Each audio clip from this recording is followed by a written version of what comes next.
Honourable regular visitor to Wales, and he is quite right. The importance of broadband, both to people's modern way of life and also to business. So there has been progress, but there is much more to do.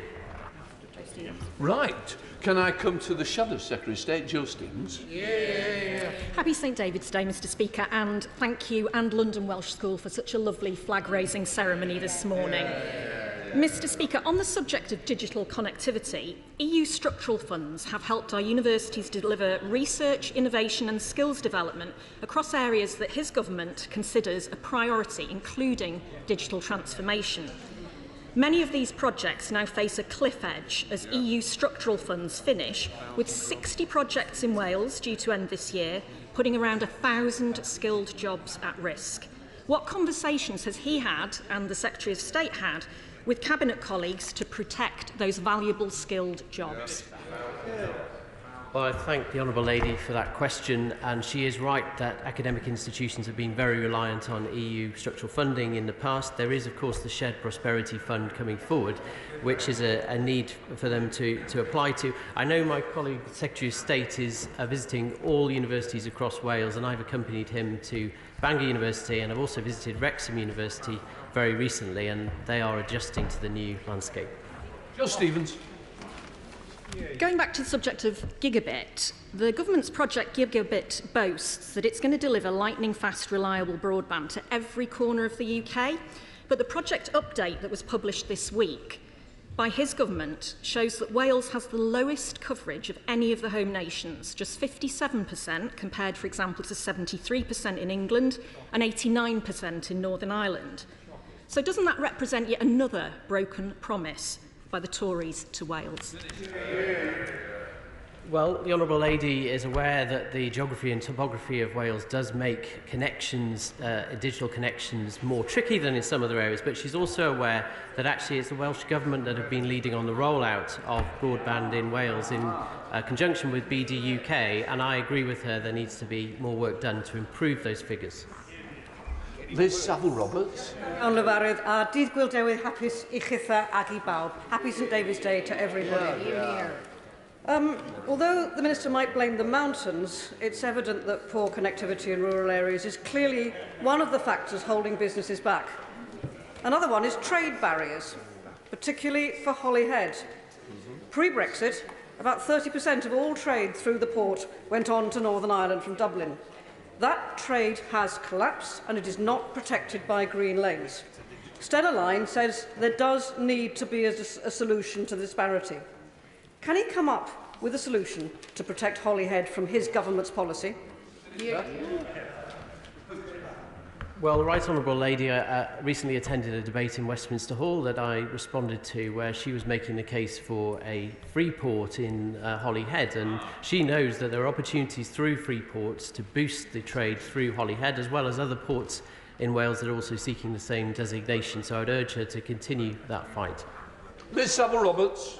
I would urge his government, therefore, to bring forward with news, because Wales desperately needs 2 free ports at least. Now, the Prime Minister said yesterday Northern Ireland is in the unbelievably special position in having privileged access not just to the UK market, but, hey, also to the EU single market. This is an excellent argument for Plaid Cymru's policy to rejoin the single market. Why isn't it good enough for Wales? Okay. Well, Wales voted to leave the EU quite decisively, and she knows that the situation in Northern Ireland is really quite different to that in Wales, and there's been a carefully put together deal to accommodate that situation, and I feel quite sure that the EU is not in the business of allowing what she suggests. Rhys Villiers. Number 2, please, sir. Mr Speaker, Guy hefyd dymuno dydd Gwyl Dewi hapus I pawb. Thank you very much. Mr Speaker, with permission, I will answer questions 2 and 7 together. Health is a devolved matter, and therefore we have no control over how the National Health Service is delivered in Wales. That is a matter for the Welsh Labour Government. But improving health outcomes for people across the UK is, of course, a priority for this Government, and we have made sure that the devolved administrations have the funding to enable to deliver the same high standards of care that have been delivered in England by this Conservative government? Does he agree that a top priority for the Welsh Government should be helping 45,000 people who are currently waiting more than 2 years for treatment in the NHS in Wales, rather than they're focusing on things like banning meal deals and axing road improvement schemes?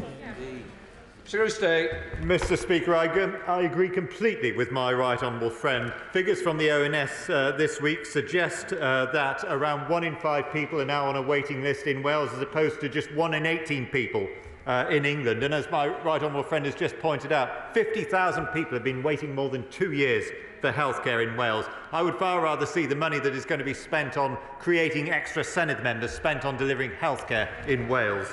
Go longer. Speaker, so despite the Welsh Government receiving £1.20 for every pound spent in England on public services, they actually only spend £1.05 of that money.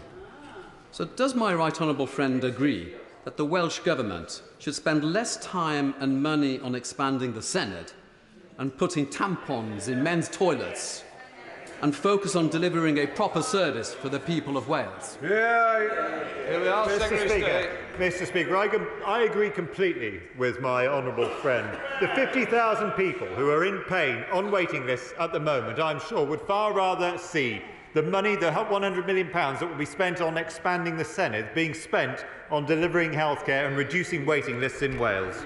Geraint Davies. Yeah, the Secretary of State will be aware that higher levels of poverty give rise to higher cost of healthcare and higher absolute numbers of people needing healthcare. So how can he justify the fact that Wales doesn't get its 5% share of HS2, £5 billion, and is losing enormous amounts of money from EU funding that he promised would be provided, and thousands of jobs in Welsh universities? We need that productivity to alleviate poverty, to put less pressure on the NHS. It's his fault that those waiting lists are growing. Well, Mr. Speaker, I certainly don't recognise the figures he's come up with on HS2. The fact of the matter is that the UK government has replaced EU funding in full through the Shared Prosperity Scheme and the Community Ownership Fund, the Community Renewable Fund, Levelling Up funds and much else besides. And the UK government has also made certain that £1.20 is delivered per head of population for NHS care in Wales, as opposed to £1 in England. It's very hard for the honourable gentleman to explain why it is that Wales receives more money to deliver healthcare and yet delivers lower standards. Justin Oswald.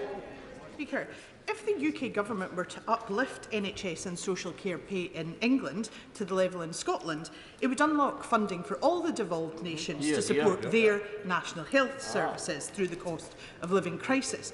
Will the Secretary of State discuss the possibility of a pay uplift and its impact on Wales with Cabinet colleagues? Well, Mr. Speaker, first of all, the honourable lady is right that Scotland is very generously funded. She seems to be making an argument that perhaps that Wales and England should receive more money per head than Scotland does at the moment, and that she'd be happy with that. I doubt it very much. But, Mr. Speaker, the reality is that despite the generous funding that the honourable lady and her government receives, they have also very, very poor health outcomes, and some of their own members have said the healthcare in Scotland is close to collapse. Jeff Smith. Question 3, Mr. Speaker. Minister. Thank you, Mr. Speaker. With permission, I will answer questions 3 and 4 together. The UK Government is committed to supporting renewable energy generation in Wales, including for innovative tidal stream technologies at Morlais through our flagship Contracts for Difference scheme. I will continue to work across government to ensure we can capitalise on the huge renewable energy opportunities Wales has to offer. Jeff Smith. Thank you, Mr. Speaker. The best way to bring down bills for Welsh businesses long term is to help transition away from fossil fuels. That's why Labour is calling for a national wealth fund, so we can help industries like Welsh Steel win the race of the future. What comparable steps is the government going to do to help heavy industry decarbonise? Minister. Well, thank you, Mr. Speaker. The government has an ambitious programme to decarbonise this country by 2050, and we have provided £21.5 million to the South Wales Industrial Cluster to decarbonise heavy industry and support the transition to net zero. And of course, the opportunities for floating offshore wind in that region could be critical too. Liz Twist. Speaker, a Labour government will more than quadruple offshore wind to make the UK a clean energy superpower, making the most of the fantastic natural resources in Wales. When will his government match that ambition so that sectors like Welsh offshore wind can achieve their full potential? Minister. Thank you, Mr. Speaker. And as I mentioned in the previous question, there is an ambitious programme for offshore wind, including floating offshore wind in south-west Wales and south-west England. There is an intention for 4 gigawatts of power to be provided through the Celtic Sea by 2035, and many more gigawatts into the future. Committee, Stephen Crabb.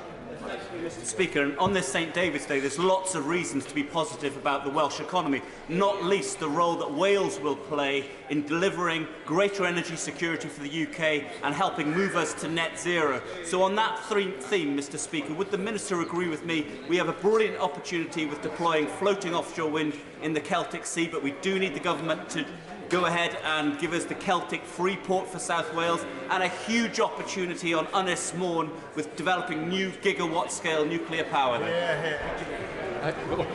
Well, my right honourable friend is once again a strong campaigner on this front, and I'd also like to add, of course, that there's £60 million being invested in Pembroke Dock in the marine project through the Swansea Bay City deal. So there's plenty of potential for his region. Sir Oliver Hill.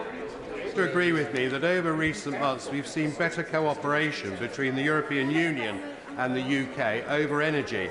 And does he agree with me that the Windsor framework will mean that we can go much further? It will release the potential to have energy security and also the prices hopefully come down as a result of that sort of cooperation, which will help Wales. Minister. He's right, of course, that cooperation is always a good thing, and in fact interconnectors are critical to our energy security. I met only last week a company proposing to connect mainland Great Britain with the Republic of Ireland over the second interconnector. Shadow Minister Gerald Jones. Thank you, Mr. Speaker. We know oil and gas producers have been making record profits for more than 18 months, but his government's paltry windfall tax began in May last year. So can I ask the Minister how his government can justify leaving billions of excess profits untouched while so many people across Wales are struggling with household bills and the rising cost of living crisis? Minister. Thank you, Mr. Speaker. Well, mercifully, energy costs do appear now to be on a downward trajectory, but he'll be aware that there's been up to 70% tax taken off energy producers through windfall tax, which is bringing a great deal of money into the Treasury to help to fund the support packages that people are relying on. 5, Mr. Speaker. Mr. Speaker, I share the concerns of everyone in the House about the grave allegations of misogyny that have been made about the Welsh Rugby Union, and the recent contract negotiations with players has also been a matter of concern. Rugby has always been at the heart of Welsh culture, and as such I was pleased to meet with the acting Chief Executive Officer, Nigel Walker, recently. He is an honourable man and very well thought of, and I'm sure he takes these allegations seriously and will be dealing with them. Dr. Luke Evans. And half English. The game at the weekend can often be difficult, but one thing that unites it is being a rugby fan.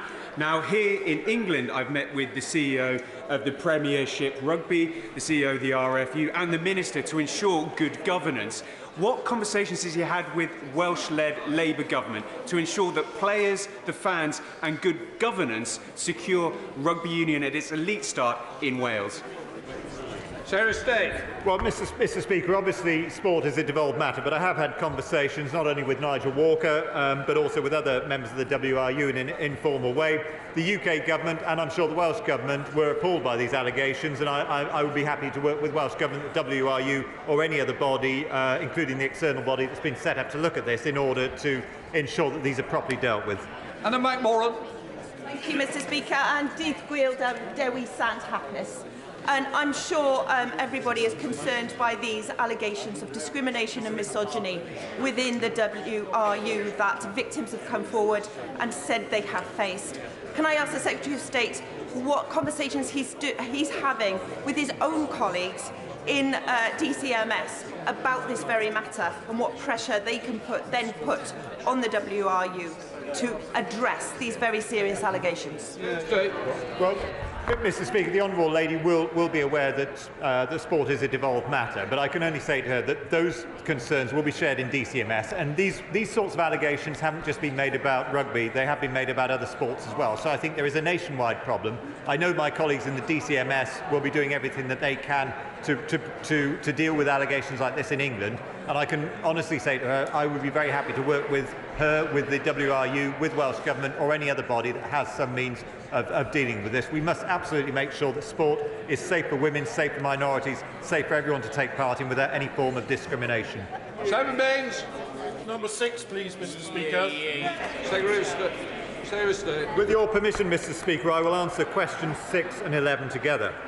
I have regular discussions with ministerial colleagues about how the £330 million allocated to Wales so far through Levelling Up funds is supporting communities, creating jobs, driving up economic growth and keeping this government's commitment to ensure that Wales does not lose a penny as a result of coming out of the European Union. Simon Baines.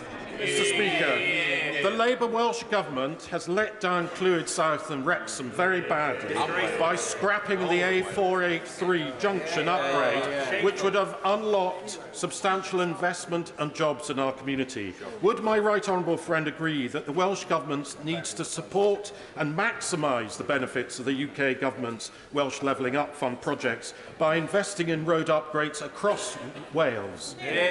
Mr. Speaker, I think my honourable friend makes an excellent point. The Welsh Government's response to the road review gives the impression that Wales is closed for business by determining that no further road building projects will take place. I urge the Welsh Government to consider what the impact is on the economy of not building roads and what is going to be the impact on the long-term prosperity of Wales, and consider how they might build on the record of support that Wales has received through Levelling Up funds and city and growth deals by rebuilding roads and improving connectivity across Wales. Alan Kearns. Mr. Clywyd, that did go Dewi Hapus. The Levelling Up Fund offered the prospects for communities that have been ignored by the Welsh Labour Government for many, many years. Barry is such a community. But during the last Levelling Up Fund application, Cardiff Bay, that has received billions of pounds in regenerations over recent decades, received a further £50 million in Levelling Up funding, but Barry Making Waves, which is delivering a marina for project, was ignored. What hope and prospect and opportunity can I offer people in Barry for the next round of Levelling Up funding? Well, Mr. Speaker, I fully understand my right honourable friend's disappointment that the bid was not successful on this occasion, and I pay tribute to him for being such a champion for that particular bid and for his own constituency. And I would suggest to him that there is going to be a third round of Levelling Up funding, and I hope that local authorities that have not thus far been successful will apply in round 3 of Levelling Up. Dewi Hapus. Will the Minister please join me in congratulating Mountain Ash in my constituent Cynon Valley for being shortlisted for the Let's Celebrate Towns competition, which has been announced here in Parliament this evening. But on this St David's Day, will you also now join me in urging UK Government to restore the £1.1 billion missing in Wales and allow Welsh Government to administer those funds to enable every community in Wales, including Cynon Valley, to thrive? Well, first of all, Mr. Speaker, I'd like to say llongyfarchiadau iawn to the constituents of the Honourable Lady. As far as the figure that she's just quoted, I don't recognise that. The UK Government has made sure that record funding has flowed through to Welsh Government, and in replacing the funds that we used to receive from the European Union, we've made sure that Wales has not lost out by one penny, and the UK Government has been working directly with the 22 local authorities across Wales, including hers, to ensure that we can continue to deliver jobs and prosperity and growth in Wales. Dugan. Thank you, Mr. Speaker. The Minister says he doesn't recognise the £1.1 billion. Well, the people and communities of Wales will recognise the £1.1 billion when it fails to materialise any significant improvement in their communities in healthcare outcomes or in business investment. What will he do to compensate the people of Wales for the paltry Levelling Up funding that is no match for European funding? Mr. Speaker. The honourable gentleman will know perfectly well that it isn't just Levelling Up funding that is replacing EU funds. It's Levelling Up funds, community ownership funds, community renewal funds, shared prosperity funds, and on top of that, the government is delivering nearly £790 million in growth deals, Wales has not lost out by 1 penny as a result of the UK government implementing the result of the referendum in which the people of Wales voted to leave the European Union. More. Secretary of State. Mr. Speaker, this government has provided an unprecedented package for non-domestic energy users through this winter worth £18 billion. And our new energy bills discount scheme will provide a discount on high energy costs to give businesses certainty whilst limiting taxpayers' exposure to volatile energy markets. Mr. Speaker, I do welcome the Secretary of State's support running up to April, but he must accept that the changes that the government are introducing from April is also bringing about huge amounts of uncertainty for many businesses, including my Ogmore constituency. There's one particular business that is looking at potentially making several hundred of their workforce redundant because they're unable to get some guarantees on funding for their business beyond April. Will the Secretary of State agree to meet with me to see what work we can do to try and ensure this business is secured and convince the Chancellor that more support is needed for businesses in Wales and across the UK in the budget? Well, Mr. Speaker, I certainly know the Chancellor and the Treasury have been having discussions with businesses in Wales about what support can be given, but I would be perfectly happy to meet with the honourable gentleman and the business in his constituency to see what further support can be given to them. Virginia Crosby. Businesses on Honest Morn have been impacted by the cost of living crisis, compounded by lack of investment in key infrastructure. With the cancellation of plans for a third Menai Bridge, it's clear that Labour and their Plaid chums in Cardiff would rather Anglesey be on a road to nowhere. Does the Secretary of State agree with me that a free port on Anglesey would demonstrate that my constituency of Honest Morn is on a super highway to the future? Well, Mr. Speaker, could I pay tribute to the honourable lady who's been a doughty champion for not only a free port but also a nuclear power station and for a third Menai Bridge within her own constituency of Ynys Môn. And she must have been as disappointed as I was that the Welsh Labour government have decided that they will build no more roads in Wales, meaning that her constituents are going to lose out as a result of not being able to have that vital road connection. Mr. Rees. Time, please, Mr. Speaker. Minister. Thank you, Mr. Speaker. This government is committed to delivering high-quality public services. For instance, by next month there will be a record number of police officers serving communities across Wales. And we've seen crime decrease by 10% across England and Wales between 2021 and 22. As she's aware, many public services, including health and education, are devolved in Wales. Christina Rees. Will the Minister urge his colleagues to accept the Welsh Affairs Committee's recommendation that HS2 is reclassified as an England-only project? Wales will then receive Barnett consequentials estimated at £5 billion, allowing the Welsh Labour government to continue to expand public transport services. And people in Wales can receive the same benefits from HS2 as those in England, Scotland and Northern Ireland. Minister. Thank you for that answer. She knows HS2 is an England and Wales project is an important backbone of Britain's rail infrastructure, and the important thing for Wales is to be able to plug into it and take advantage of it. We also need to see in Wales a roads review that the Welsh Government has brought forward being scrapped with investment in our roads also. That completes questions. Shh. Before we come to Prime Minister's questions, I would like to inform members that a book of condolences for Baroness Boothroyd has been placed outside the library. I would like to point out that our live subtitles and British Sign Language interpretation of proceedings are available to watch on parliamentlive.tv. We start with questions, Prime Minister. Justin Matters. Question number one, please, Mr. Speaker. Mr. Speaker, may I wish everyone, but in particular my honourable friend from Montgomeryshire, a very happy St David's Day. Mr. Speaker, this morning I had meetings with ministerial colleagues and others. In addition to my duties in this House, I shall have further such meetings later today. Thank you, Mr. Speaker. The Prime Minister understands the importance of NHS staff because he was out there every Thursday night clapping for them during the pandemic. He must therefore also surely know that he hasn't got a hope of dealing with the NHS crisis if he doesn't invest in its workforce. We have a plan to double medical places and end the scandal Then the scandal of straight-A students being denied the chance to become a doctor. Patients support our plan. The NHS supports our plan. Even his Chancellor supports our plan. Why doesn't he? Mr. Speaker, the honourable gentleman needs to keep up. We are doing a workforce plan for the NHS. There are tens of thousands more doctors, more nurses in the NHS, record number of GPs, record investment in the NHS. That's what you get with a Conservative government delivering.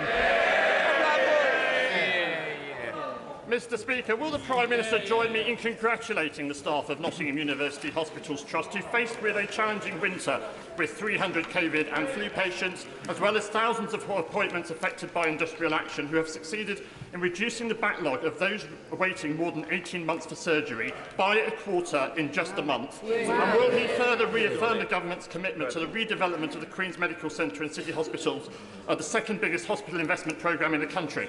Prime Minister.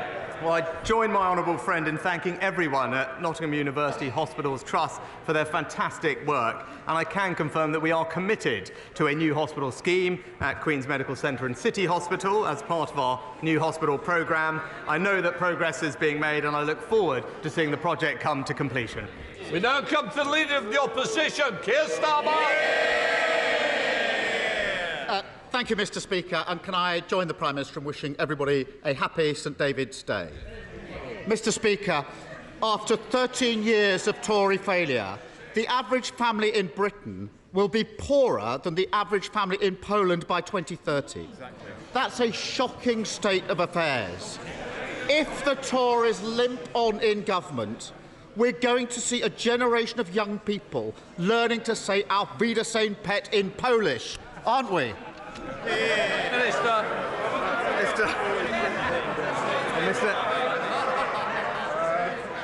Mr. Speaker, it's clear to everyone that the biggest impact on households' living standards is the energy prices that we're suffering at the moment as a result of an illegal war in Ukraine. And I'll just remind the honourable gentleman what we are doing to ease people through that. Because of our energy price guarantee, right now the government is paying over half of a typical household energy bill, saving households right now £1,000. It is one of the most generous support schemes globally. Now, he knows future decisions to support cost of living are for the budget, but if he's concerned about the cost of living, what he should do is stop making inflationary, unfunded spending commitments and back our plan to halve inflation. The dictionary definition for unfunded commitments is last year's kamikaze budget.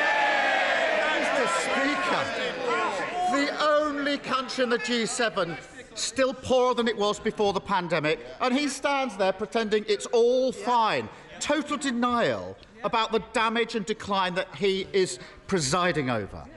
Delivering growth and tackling the cost of living crisis will mean standing up to vested interests. Energy bills are going to go up by £900 in April. He knows he's going to have to act, but who's going to pay? Hard-working families through higher taxes and more borrowing, or the oil and gas giants celebrating record profits? Well, Mr. Speaker, I know the honourable gentleman. He made a rare trip out of North London to visit Davos. Recently. Perhaps while he was there, he missed the survey of 4,000 global CEOs from 100 different countries that ranked the United Kingdom as their #1 European investment destination. Now, if he's serious about getting the economy growing, then he should stand up to the vested interests in the unions and back our minimum service levels. Mr. Speaker, here's the thing. All the CEOs of business saying there's only one party with a plan for growth, and it's this party here. And there's only one party that broke the economy, and they're sitting there. Now, on energy bills, it's not as complicated as he pretends. Oil and gas companies are making vast, unexpected profits, whilst working people face misery of higher bills. he can boast all he likes, but companies like Shell didn't pay a penny in windfall tax last year, and they're still not paying their fair share now. Why doesn't he admit his mistake, get rid of the loopholes in his botched windfall tax, and finally choose family finances over oil profits?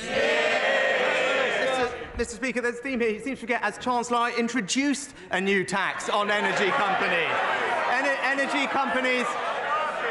Energy companies will pay a 75% tax rate on extraordinary profits, comparable, indeed higher than other North Sea nations. Now, that's what his shadow levelling up secretary called for recently. But I've got good news for them. We did it a year ago. They've got to keep up. Now, I know, Mr. Speaker, they claim to support levelling up, but they really do need to keep up. Here's Starmer. He introduced a tax on Shell and they haven't paid a penny. Fantastic work. If he was serious about investing in the future of the country, he'd start with housing. A few months ago, his backbenchers forced him to scrap house-building targets. At the time, he stood there and said it would mean they would build more homes. Well, would you believe it? A few months later, the Home Builders Federation say house building is going to fall to its lowest level in 75 years. Now, he can change course on this. He can bring back targets and planning reforms, or he can duck that fight and let a generation down. Which is it? Prime Minister. Actually, Mr. Speaker, we've had recordly high numbers of house building and indeed the highest number of first-time buyers in around 20 years under this government. But he talks about investing for the long term of our country, and that's important when it comes to energy security, Mr. Speaker. But Labour's policy is to oppose any new oil and gas licences in the North Sea. It is an absurd policy that would see us paying billions to countries abroad for our energy while shipping it here with twice the carbon emissions. It's typical political posturing. It's bad for the economy. It's bad for our security, just like the Labour Party. What?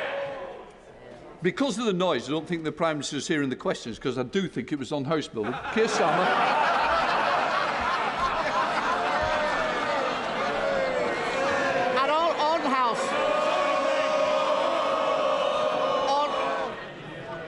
On house building, Mr. Speaker, that's the lowest level for 75 years. A whole generation of people desperate to get on the housing ladder, 13 years in power, and all he's got to say to them is, it's somebody else's fault, let me deflect. No wonder they're furious with his government. And it's not just bills or housing. Families are paying over £1,000 a month just to send their child to nursery. If he scrapped his non-dom status, he could start to fund better childcare, put money back in people's pockets and get parents back to work. Seems a pretty simple choice to me.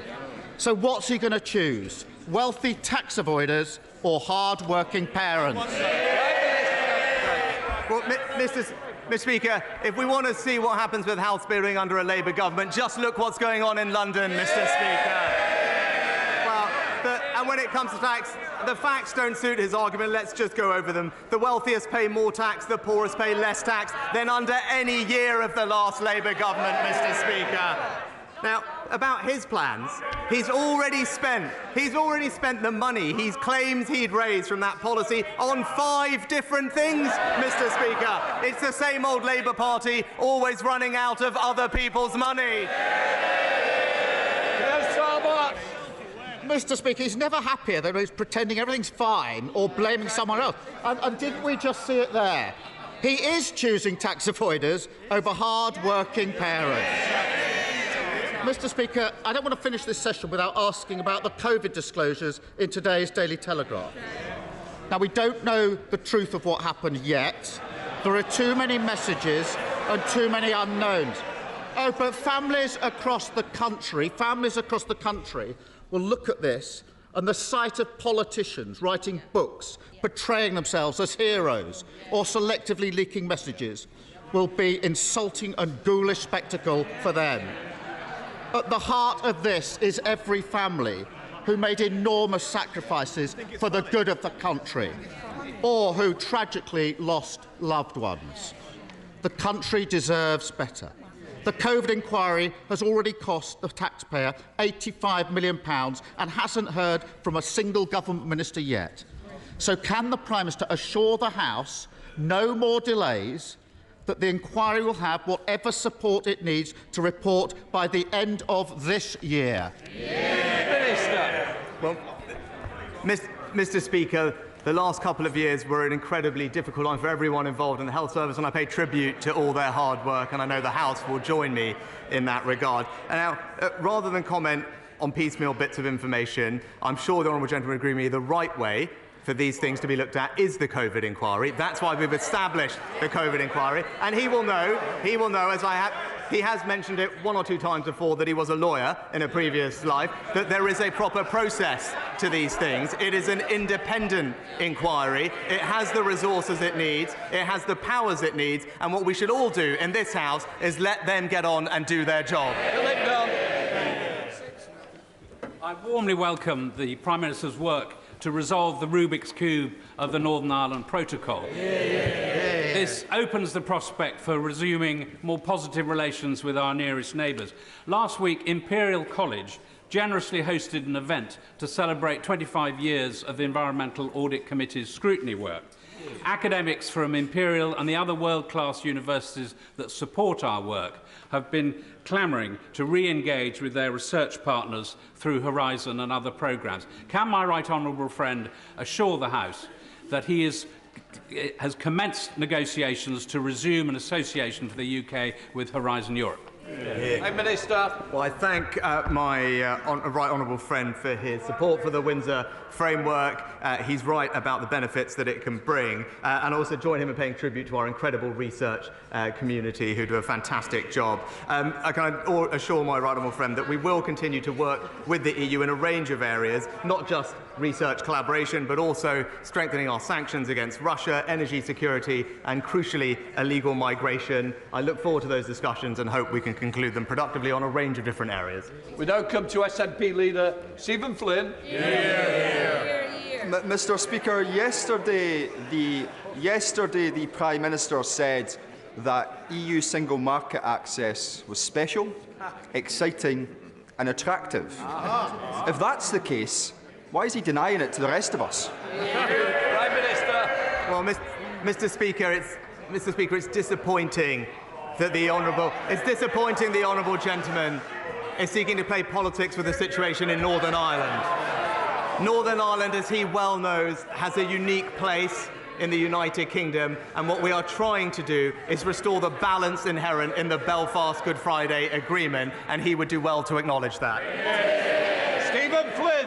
Mr. Speaker, let's be clear. What the Prime Minister said yesterday was that EU single market access will be a good thing for business. Now, of course, that's in contrast to the leader of the Labour Party, who said in December the EU single market access would not boost economic growth. Does it hurt the Prime Minister to know that the Labour Party believe in Brexit more than he does? Mr. Speaker, with regard to Northern Ireland, the important thing to note is to avoid a land border on the island of Ireland between North and South. That is what is crucial to achieve in getting the right framework for the arrangements in Northern Ireland, and the businesses there that trade across that border on a daily basis with complex supply chains need and value that access. That is something that the Windsor framework has sought to achieve, and I believe delivers it. It's not about the macro issue of membership of the European Union. It's about getting the right mechanisms in place to support businesses and communities in Northern Ireland. And I would say to the honourable gentleman, he knows better than that. He knows that this is about Northern Ireland, and I hope that he can support what we've agreed. Virginia Crosby. Thank you, Mr. Speaker. I'm sure the Prime Minister, like me, was excited to see the first new nuclear reactor for a UK power station in more than 3 decades arrive at Hinkley C this week. Will the Prime Minister make it his personal mission to deliver vital new nuclear power at Wilver in my constituency of Anismorn, one of the best nuclear sites in the UK? Well, when it comes to our energy policy, the important thing is to focus on our long-term energy security. That means more renewables, more offshore wind, hydrogen, CCS, and indeed more nuclear.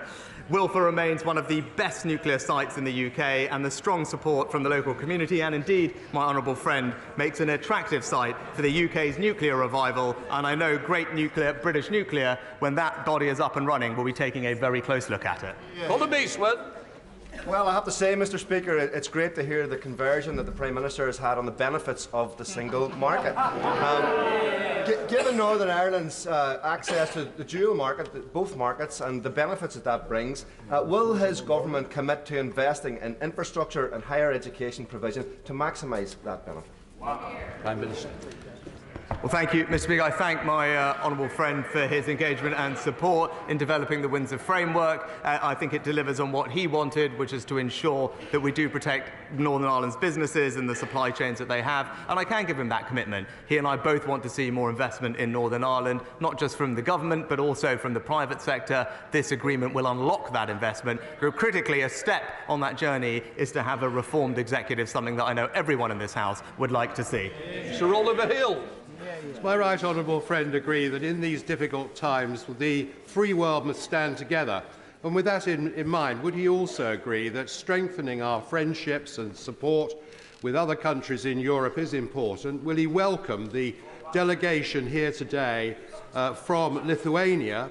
And does he agree with me that the decision to hold the head of states of NATO meeting in Lithuania, in Vilnius in July, shows what a strong ally they are, and also how important we think it is to strengthen the eastern flank? Prime Minister.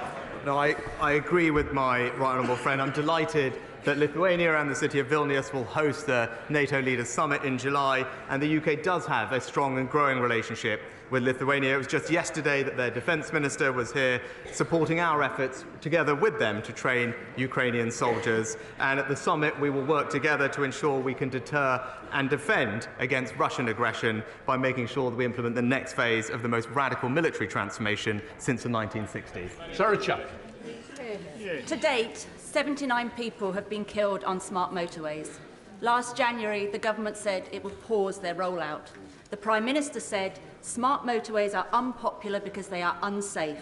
We need to listen to drivers and stop with the pursuit of policies that go against common sense. Since then, 3 new schemes have gone live, with 3 more expected shortly. Prime Minister, especially during a cost of living crisis, how do you justify pushing ahead with these death trap roads? Prime Minister. Well, Mr. Speaker, safety on our roads is our absolute priority, and we will do everything we can to make sure drivers do feel safe. Last year, we in fact paused the rollout of smart motorways not already in construction while we consider the data and next steps. And in the meantime, we've committed almost £900 million for safety improvements across the entire network. Angela Richardson. Zero Carbon Guildford won national recognition here in Parliament, receiving the Climate Coalition's Innovative UK Community Project Award. They've taken what is often an overwhelming subject and turned it into local issues with tangible solutions to give people agency. Will my right honourable friend join me in congratulating all the volunteers, including Ben, Izzy and Mark, on their award? And does he agree that grassroots organisations like Zero Carbon Guildford are key stakeholders in our national journey to achieve net zero? Prime Minister. I join my honourable friend in congratulating Zero Carbon Guildford for receiving the Climate Coalition's Innovative UK Community Project Award. She's absolutely right that community empowerment, engagement and action can play a role in supporting the UK's transition to net zero, enabling communities to access the benefits that it brings, from greener jobs to improved health. Cat Smith. Thank you, Mr. Speaker. Last week I met with RCN nurses, and one of the biggest challenges that they face is the crumbling buildings of the Royal Lancaster Infirmary. Hospital bosses were promised capital funding as part of one of these so-called 40 new hospitals back in January, but it's March and they haven't seen a penny. So how many broken hospitals and broken promises will it take for the Prime Minister to finally fix something? Well, Mr. Speaker, we're investing record sums in the hospital capital upgrade programme across the country. I'm very happy to make sure that we're making progress on the scheme that she mentioned and ensure that gets the detail of that. But not just the 40 hospitals, but 90 upgrades around the country and up to 300 community diagnostic centres and electrical surgical hubs. This is a government that is backing the NHS with the resources it needs. Craig Tracy. Mr. Speaker, the tragic death of more than 50 people over the weekend when their small boat broke up off the coast of Italy is a sad reminder of the total disregard for life that the illegal traffickers who facilitate these crossings have in order to make their money. So can the Prime Minister set out what steps he's taken to bring an end to this barbaric trade and also to reassure my constituents that stopping illegal immigration remains a key priority for this government? Prime Minister. My honourable friend is right that the tragic incident near Italy at the weekend demonstrates how too well illegal crossings put lives at risk. That's why last year the Home Secretary and I announced 5 new measures to tackle the problem of small boats crossings, including the largest ever boats deal with France and a landmark deal with Albania. But we must do more, and as soon as the legislation is ready, it will be brought to this House to ensure that if you arrive in this country illegally, you will not be able to stay. You will be swiftly detained and removed to your own country or a safe third country alternative. That is the right and responsible way to tackle this problem. Joanna Cherry. Thank you, Mr. Speaker.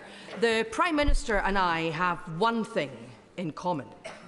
We've both had to step in and sort out legal and constitutional messes created by his predecessor but one, the Right Honourable Member for Uxbridge. Now, the Prime Minister has boasted that his new Brexit deal puts Northern Ireland in an unbelievably special position because it will have access to both the UK and the EU markets. And he said that this makes it the world's most exciting economic zone. So my question for the Prime Minister is this. If there can be a very, very special status for the province of Northern Ireland, why can't there be a very, very special status for the nation of Scotland? Well, Mr. Speaker, there is a very special status for the nation of Scotland, and that's inside our United Kingdom.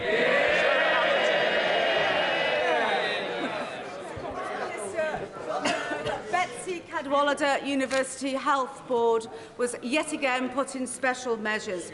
The chairman and the whole board resigned en masse as they no longer have faith in the Welsh Labour government.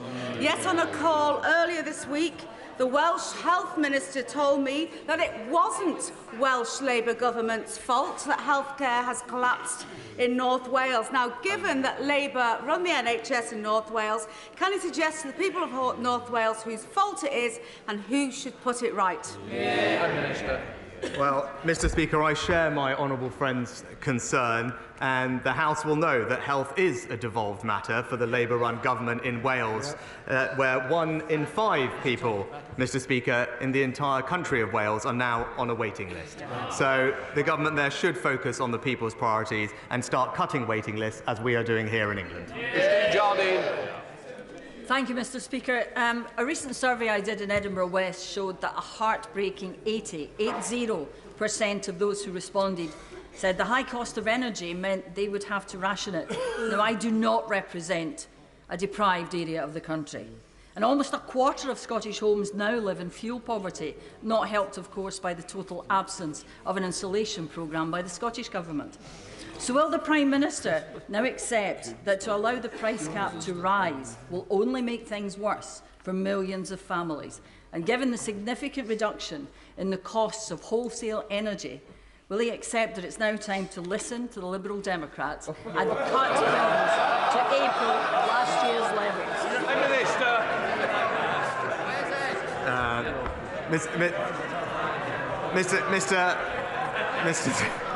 Mr. Speaker, it's the Liberal Democrat shadow energy secretary who said that there was no role for nuclear power in our future energy industry is not something that we need to listen to. But with regard to supporting people with energy bills, as I said earlier, because of the energy price guarantee, we're paying typically around half of a family's energy bill at the moment. That's worth £1,000 at the moment. But the support doesn't end there, Mr. Speaker. Over this next year, there will be around £1,000 of direct support to the most vulnerable families across the nation with their energy bills. And with regard to energy efficiency, I agree with her, it is important, which is why this government has allocated over £6 billion over this Parliament. And the new schemes that we've just put in place will help hundreds of thousands of households across the country, saving them around £300 on their bills through improvements to their energy efficiency. And you're right, it should be available everywhere, including in Scotland. Alberta Costa.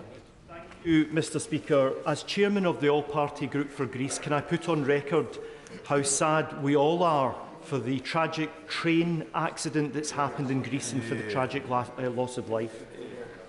Mr. Speaker, double child rapist and killer Colin Pitchfork is once again up for parole next month. Now, I know the Prime Minister doesn't have any decision-making process in terms of the Independent Parole Board, but can he organise an urgent meeting with the Secretary of State for Justice so I can refer my constituents' views about this dangerous man and he can take that into account in his submissions to the Independent Parole Board? Yeah. Well, Mr. Speaker, Pitchfork's crimes were heinous, and our thoughts remain with Linda and Dawn's friends and family. My honourable friend knows that it is for the Parole Board to determine these decisions, but my honourable friend, the Deputy Prime Minister, will be submitting his views on the Pitchfork case to the Parole Board before the oral hearing. Is happy to meet with the honourable gentleman again, and we have also recently published a root and branch review of the Parole Board system, which outlined our plans to introduce greater ministerial oversight, and I look forward to having the contributions and thoughts on that from my honourable friend. Ruth Cabret. Thank you, Mr. Speaker. Yesterday, new figures showed that there's been a 26% increase in people sleeping rough. Meanwhile, a Conservative Party donor spent £25,000 on a crystal-encrusted portrait of the Prime Minister, and another paid £40,000 for a shooting trip. Wow. Doesn't this show just how out of touch the Conservative Party is on the cost of living crisis? Well, Mr. Speaker, rough sleeping levels are actually 35% lower in this past year compared to the peak. That's partly as a result of the £2 billion of extra investment that we've made over these 3 years to tackle rough sleeping, and we continue to have one of the lowest rates of rough sleeping in the world globally when last measured. But we'll continue to do more, Mr. Speaker. We don't want anyone to have to sleep rough, and because of the innovations that we have made, we're taking more and more people off the streets, and the government will keep delivering more. James Sunderland. Mr. Speaker, last month the Pines Primary School in Bracknell achieved a good rating in its Ofsted inspection. Yeah. That in itself is laudable. What's significant is that the Pines is now the 40th of 40 eligible schools in Bracknell to be graded good or outstanding. Mr. Speaker, this clean sweep is an outstanding achievement, and I'm very proud of everyone locally. So would the Prime Minister please join with me in congratulating our fantastic teachers, staff, governors and pupils, and also Councillor Gareth Barnard and the entire education team at Conservative-run Bracknell Forest Council. Well, Mr. Speaker, education is the closest thing we have to a silver bullet for transforming people's lives, so I'm delighted to join with my honourable friend in praising everyone involved, from the councillor to the teachers to the staff to the governors, for delivering such fantastic results. They are in the business of providing tremendous opportunity for the children under their care, and we all owe them an enormous debt of gratitude. Chris Elmore. Thank you, Mr. Speaker. Citizens Advice estimate that the number of households unable to afford their energy bills will double from 1 in 10 to 1 in 5 from April. Labour, Mr. Speaker, has a plan to help struggling families right across the country now. Why can't the Prime Minister see the need to take action on energy bills now, avoid the cliff edge, and they can shout all they like, Mr. Speaker, and stop plunging more people into poverty from April? Mr. Speaker, we are helping people now. We are helping people with the energy price guarantee that is ensuring that there is £1,000 saving on their energy bills right now. And, Mr. Speaker, we're providing further support over the coming year for the most vulnerable with direct cost of living support worth up to £1,000, but also a record increase in pensions, record increase in benefits, and a record increase in the national living wage, because that's what a Conservative government does. Of ceramics businesses are SMEs, which has meant they've not received the level of support that many other energy-intensive sectors have. So will my right honourable friend look at what more support, particularly financial support, can be offered to help this sector to decarbonise and invest in energy efficiency measures? Prime Minister. Well, I know my honourable friend is a powerful advocate for his ceramics industry, and rightly so. It's been a pleasure to meet with him and his businesses in the past. He'll know that our energy bill discount scheme does support businesses with their energy bills through to March of next year, and there are a range of other funds we have to support energy-intensive industries, the scheme that he mentioned, but also the Industrial Energy Transformation Fund, which provides capital grants to businesses like his to help them decarbonise, and I look forward to discussing this with him and his businesses in the near future. Patrick Rady. Thank you, Mr. Speaker. It's been announced that on the 7th of May, a coronation choir will perform at Windsor Castle, comprised of some of the UK's keenest community choirs and amateur singers, such as refugee choirs, NHS choirs, LGBTQ+ singing groups, and deaf signing choirs. If it turns out that any of the refugees taking part in that choir have arrived here on small boats or from a safe third country, should they be deported to Rwanda before or after they sing for the King?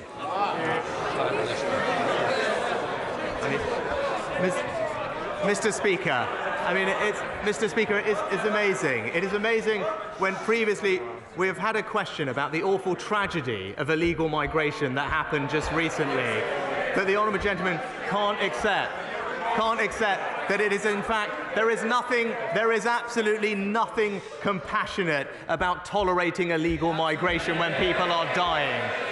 That's why this government will bring forward legislation to improve the system here, and is absolutely right that if people come here illegally, they should be back sent to a safe alternative, because that is the only way we will break the cycle of these criminal gangs and stop people dying needlessly. Thank you, Mr. Speaker. A school in my constituency was complaining that they cannot afford to turn the heating on.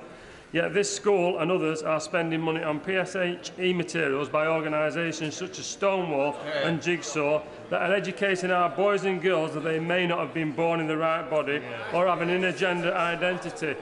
Would the PM meet with me to see how we can stop this unscientific ideological education being taught in our schools and get our children learning what they should be learning in a warm, safe place? Mr. Speaker, we have boosted school funding by around £2 billion in each of the next 2 years, which will help schools manage their energy costs. But we do expect schools to take responsible and sensible decisions on their RHSE materials and making sure that those materials are age appropriate, suitable, politically impartial and value for money. I look forward to discussing this with him in the future, and I will ensure that he gets a meeting with the relevant minister. Final question, Rosie Duffield.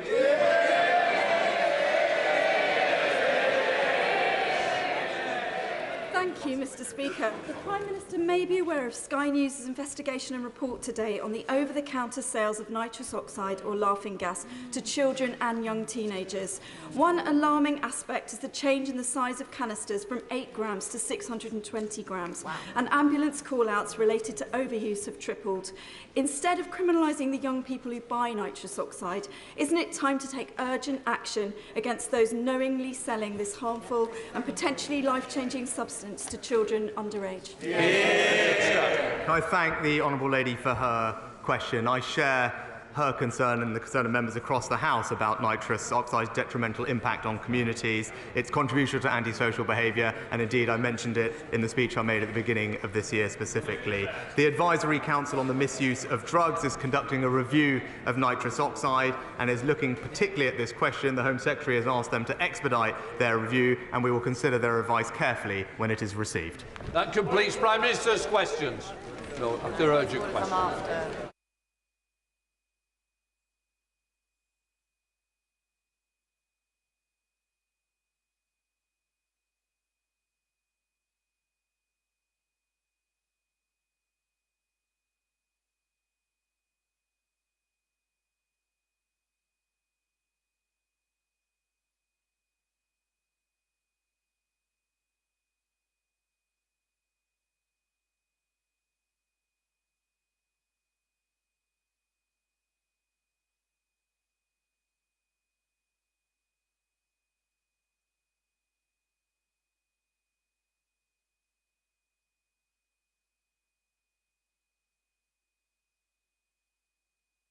We now come to the urgent question. Liz Kendall. Secretary of State if you will make a statement on testing of care home residents during the COVID pandemic. Minister. Thank you, Mr. Speaker. The COVID-19 pandemic was an unprecedented global health emergency involving a novel coronavirus that we were still learning about day by day, even hour by hour. Even in those early days, the UK government and colleagues in my department were clear. Testing would be crucial. That is why, Mr. Speaker, the former Secretary of State, the Right Honourable Member for West Suffolk, set ambitious testing targets to drive a true step change in the quantity of tests, because he knew testing would be a vital lifeline until the vaccines could be developed and proven safe and effective. The importance of testing was never in doubt, and there was full agreement on that in every part of government, from the Chief Medical Officer to the Health Secretary to the Prime Minister. But in a situation where we had the capacity to test at most a few thousand each day, tough decisions about prioritisation had to be made, decisions that were taken on the best public health advice available. And thanks in no small part to the bold testing ambitions driven by government, we were able to build the largest testing network in Europe. I want to put on record my thanks to all those who worked tirelessly on this mission day and night, from civil servants to the NHS, and of course our incredible social care workforce who did so much to look after their residents. They all deserve our lasting gratitude. Mr. Speaker, the situation in our care homes was extremely difficult in the pandemic, not just in England, but across the UK and indeed across the world, because of the vulnerability of residents and the large numbers of people who come in and out of care homes.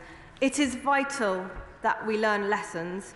It's equally vital, Mr. Speaker, that we learn those lessons in the right context.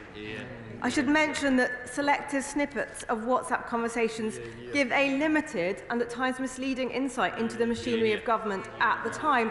That is why the COVID inquiry is so important, so we have the right preparations in place to meet future threats and challenges. Thank you. Senator Minister Liz Kendall. Mr. Speaker, throughout the COVID pandemic, ministers repeatedly claimed they threw a protective ring around England's care homes and always followed the evidence and scientific advice. But WhatsApp messages from the former Health Secretary revealed in today's Telegraph suggest nothing could be further from the truth. Can the Minister now confirm that the Chief Medical Officer first advised the Government to test all residents going into care homes in early April 2020?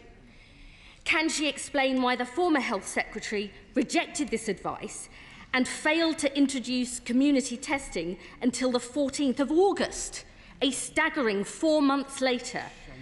Can she publish the evidence that following the advice would have muddied the waters, as the member for West Suffolk claimed? And can she confirm that 17,678 people died of COVID in care homes between the CMO's advice and the government finally deciding to act? She should know, Mr. Speaker, because she was responsible for care homes at the time. Now, former ministers are touring the studios this morning, claiming this delay was simply because there weren't enough tests.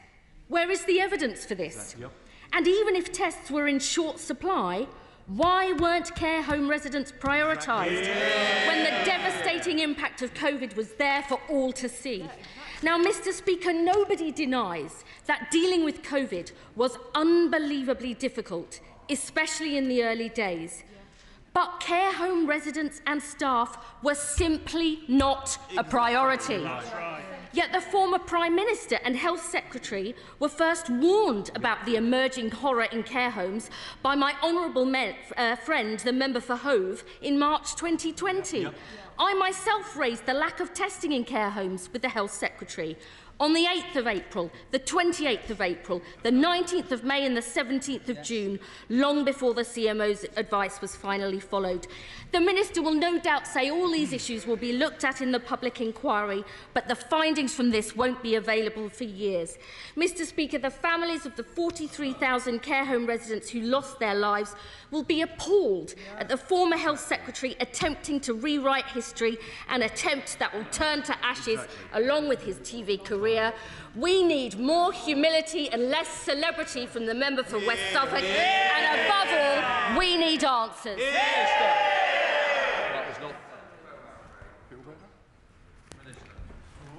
Thank you, Mr. Speaker. Can I say actually that I think it's relatively easy for the honourable member to come to the House today and make these highly political points. And knowing actually how she and I worked together in the pandemic, and she and I talked about all that we were doing to look after people in care homes, I am, as I say, shocked and disappointed in the tone that she has taken today when we are dealing with extremely serious questions. I will turn first to some of the difficult prioritisation decisions that were made given the limited quantity of testing that we had at the beginning of the pandemic. Mr. Speaker, the government followed the expert public health advice available at the time.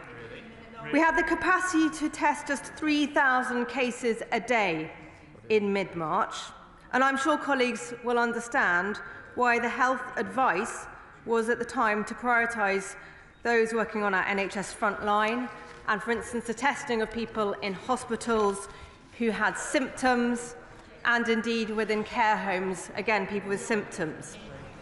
In fact, the courts have already agreed that our prioritisation decisions on testing were completely rational. As we dramatically ramped up testing capacity, Mr. Speaker, we also adjusted that prioritisation in line with the public health advice and the capacity. So by mid-April, just a month later, with testing capacity exceeding 38,000, we were then in a position to test more widely. In fact, that's reflected in our adult social care plan, which was published on the 15th of April. That made clear that everyone being discharged from a hospital to a care home should be tested, even if asymptomatic, and that all discharged patients, regardless of the results of their test, should be isolated for 14 days. And it's worth reflecting, Mr. Speaker, just what a dramatic increase in testing the government oversaw, from just 3,000 in March 2020 to over 38,000 in mid-April to over 100,000 by mid-May, to the point where we could test many millions in a single week. We established the largest testing network in Europe from a standing start, and the science proves that it saved lives. Now, the Honourable Lady asked about some of the content of the WhatsApp messages which have been published. And I would say to her that is a selection of messages from a larger quantity of messages. And actually, clearly, while there were discussions and debates between ministers and between colleagues which took place in part on WhatsApp, there were clearly meetings and conversations and other forums in which advice was given and decisions made. And a huge quantity of that is with the public inquiry. But I can say to her, for instance, that a meeting to discuss the implementation of the advice on testing was not referenced in the WhatsApp messages that she is talking about. But, for instance, there is an email following exactly this exchange that she's referring to that says we can press straight away. We can press ahead straight away with hospitals testing patients who are going to care homes. And we should aspire to, as soon as capacity allows, and when we've worked out an operational way of delivering this, that everyone going into a care home from the community could be tested. So, as I say to her, there's very selective information that she is basing her comments on.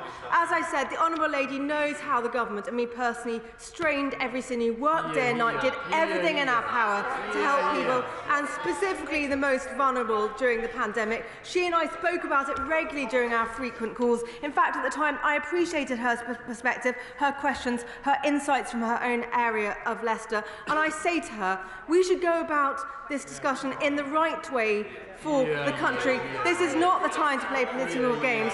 We should look to save lives. That's the purpose of the public inquiry, to learn lessons in the right way in case this should ever happen again. Sir Oliver Hill. My honourable friend will agree that it was Labour that called for a public inquiry. The government agreed to it. It's a full public inquiry. You couldn't have a better judge than Dame Heather Hallett, one of the most experienced and distinguished judges.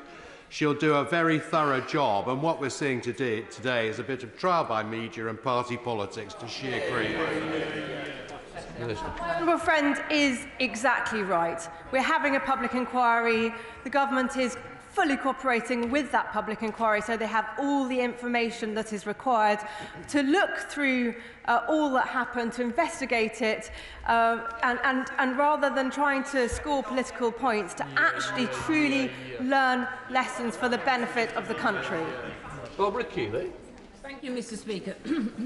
On the 2nd of April, excuse me, on the 2nd of April 2020, I wrote to the former Health and Social Care Secretary, jointly with my right honourable friend, the member for Leicester South, highlighting the urgent need for testing in care homes for staff and residents, and particularly for patients being discharged from hospital.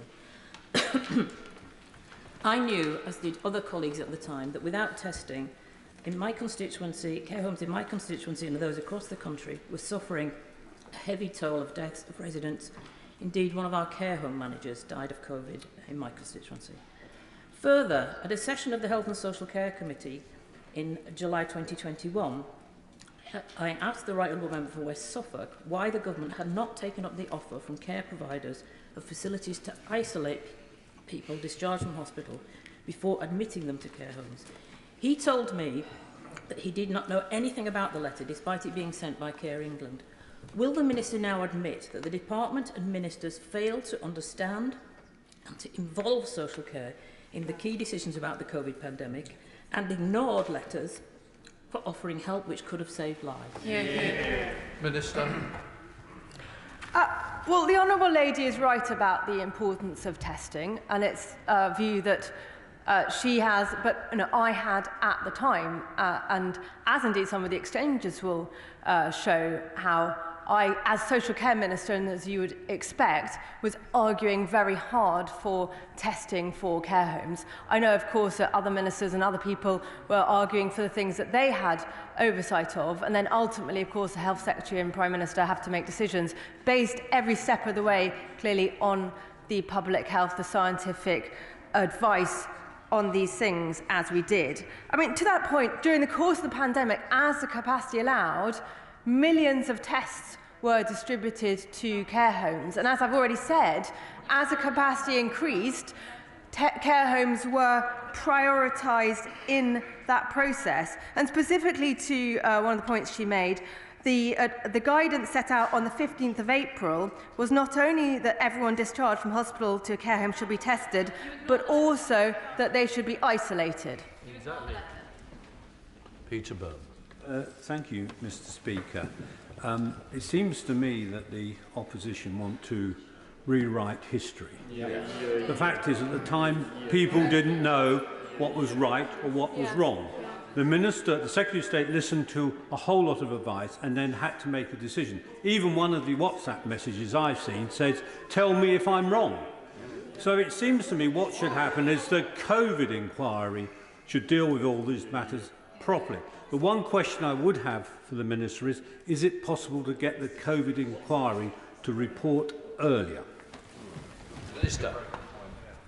Well, again, I completely agree with my honourable friend about the COVID inquiry being the right place to go through the details of what happened, who said what, and, as he said, the genuine debates that there were, of course, behind the scenes, because this was a new virus, and at the time we had only limited information about it. For instance, it wasn't known when it first hit our shores who was going to be most vulnerable to it. We didn't know about things like asymptomatic transmission, so there was a huge amount of uncertainty at the time about which the best possible decisions were made.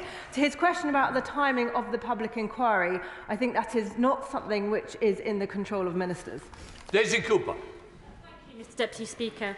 Mr. Speaker, sorry, my apologies. The leaked WhatsApp messages from the then Health Secretary, the Right Honourable Member for West Suffolk, showed that despite a shortage in COVID tests in September 2020, one of the Minister's advisers sent a test to the Right Honourable Member for North East Somerset's home by courier. Wow. This is yet more evidence that it's one rule for Conservative ministers and another for everyone else. So can the Minister please inform the House how many other government ministers, Conservative MPs and their families received priority tests during the pandemic when there was a shortage of tests? Well, actually, I would say to her, much though it's a difficult thing for me as a minister to see WhatsApp messages from me, in fact, in the pages of the newspaper. If she has read those, she will see that I was seeking a test for a member of my family and using exactly the same test app as everybody else to try and get access to a test that was needed. Mr. Speaker, I seem to recall 2 years ago when there was a limited supply of testing equipment. There were all sorts of calls for certain groups to be prioritised, and there were urgent calls for available beds in hospitals to be freed up to cope with the likely surge in cases. In hindsight, some of those priorities may have been wrong ones, but at the time it was an urgent situation. Will my honourable friend confirm that exactly the same set of priorities about access to testing prevailed in Wales, and it took the Welsh Government 2 weeks longer to make mandated testing to care home residents in Wales than it did in England? And why are we not seeing equal outrage from the opposition about that? I mean, he makes a really important point about the challenges that were faced, as I mentioned earlier, around the world handling the pandemic, but very conspicuously for us across the UK, and decisions that were having to be taken in Scotland, Wales and Northern Ireland, as well as here in England. And the other thing I'd say to that is, were members opposite in the position that we were in government and having to make these difficult decisions, I'm sure that they, like us, actually, would have strained every sinew and done their very best to make the best possible decisions in the situation of limited information. Senator David. Thank you, Mr. Speaker. Even if we now know that the Secretary of State was not following the scientific advice, the Minister for Care was in her job at the time these decisions were being made. Can the Minister explain why she didn't do the right thing then? Was she not listening to the Chief Medical Officer either? I fear she didn't hear my previous answer, which was to say that actually the public health advice and the advice of the Chief Medical Officer was followed. Of course, there is a job to do. You get the advice, and then you also have to look at the practicalities of implementation.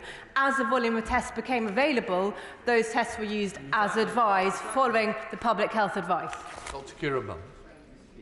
I'm not going to forget the totally shameless politicking of the pandemic undertaken by those opposite. I remember very specifically throughout the pandemic, she's left her place now, the Deputy Leader, talking about, and the Shadow Leader of the Opposition, talking about how we had the worst death toll in Europe, and they said that again and again and again and again. Actually, and I hear the Shadow Minister from a steady position saying we did. The studies now show that we were ahead of Italy, ahead of Spain, broadly in line with France and Germany, and very far from the worst in Europe. Have we ever heard any of them come to this dispatch box and apologise for misleading the British public about our record in the pandemic? Does she agree that they might seek to do that before they further criticise us for our record? Again, he is right on this, and the right thing to do for us as a country is reflect overall on how we handled the pandemic and the decisions that we made, and indeed how prepared we were in the first place. That's the right way to do it. Of course, every life lost is a life that we regret losing, and I think about the families who've lost, whether it's mothers and fathers, brothers, sisters, grandmas, husbands. It's so deeply sad that so many lives were lost, but this is something that affected us here in England, say across the UK, and indeed across the world. But the right thing to do is for us to look at these things in the inquiry and the reasoned environment, and then use the lessons learned and the reflections of that inquiry to make sure that we can do better in the event that we should ever have to face another pandemic like it. Karen Smith. Mr Deputy Speaker. The Government entered the pandemic unprepared, ignoring Operation Cygnus and the lessons they could have done, and ran the NHS at 96% capacity. That was part of the problem. We all know mistakes happen. We all know it was really difficult. But today is really disappointing because some humility should have been brought to this. Exactly. Over 17,000 people lost their lives.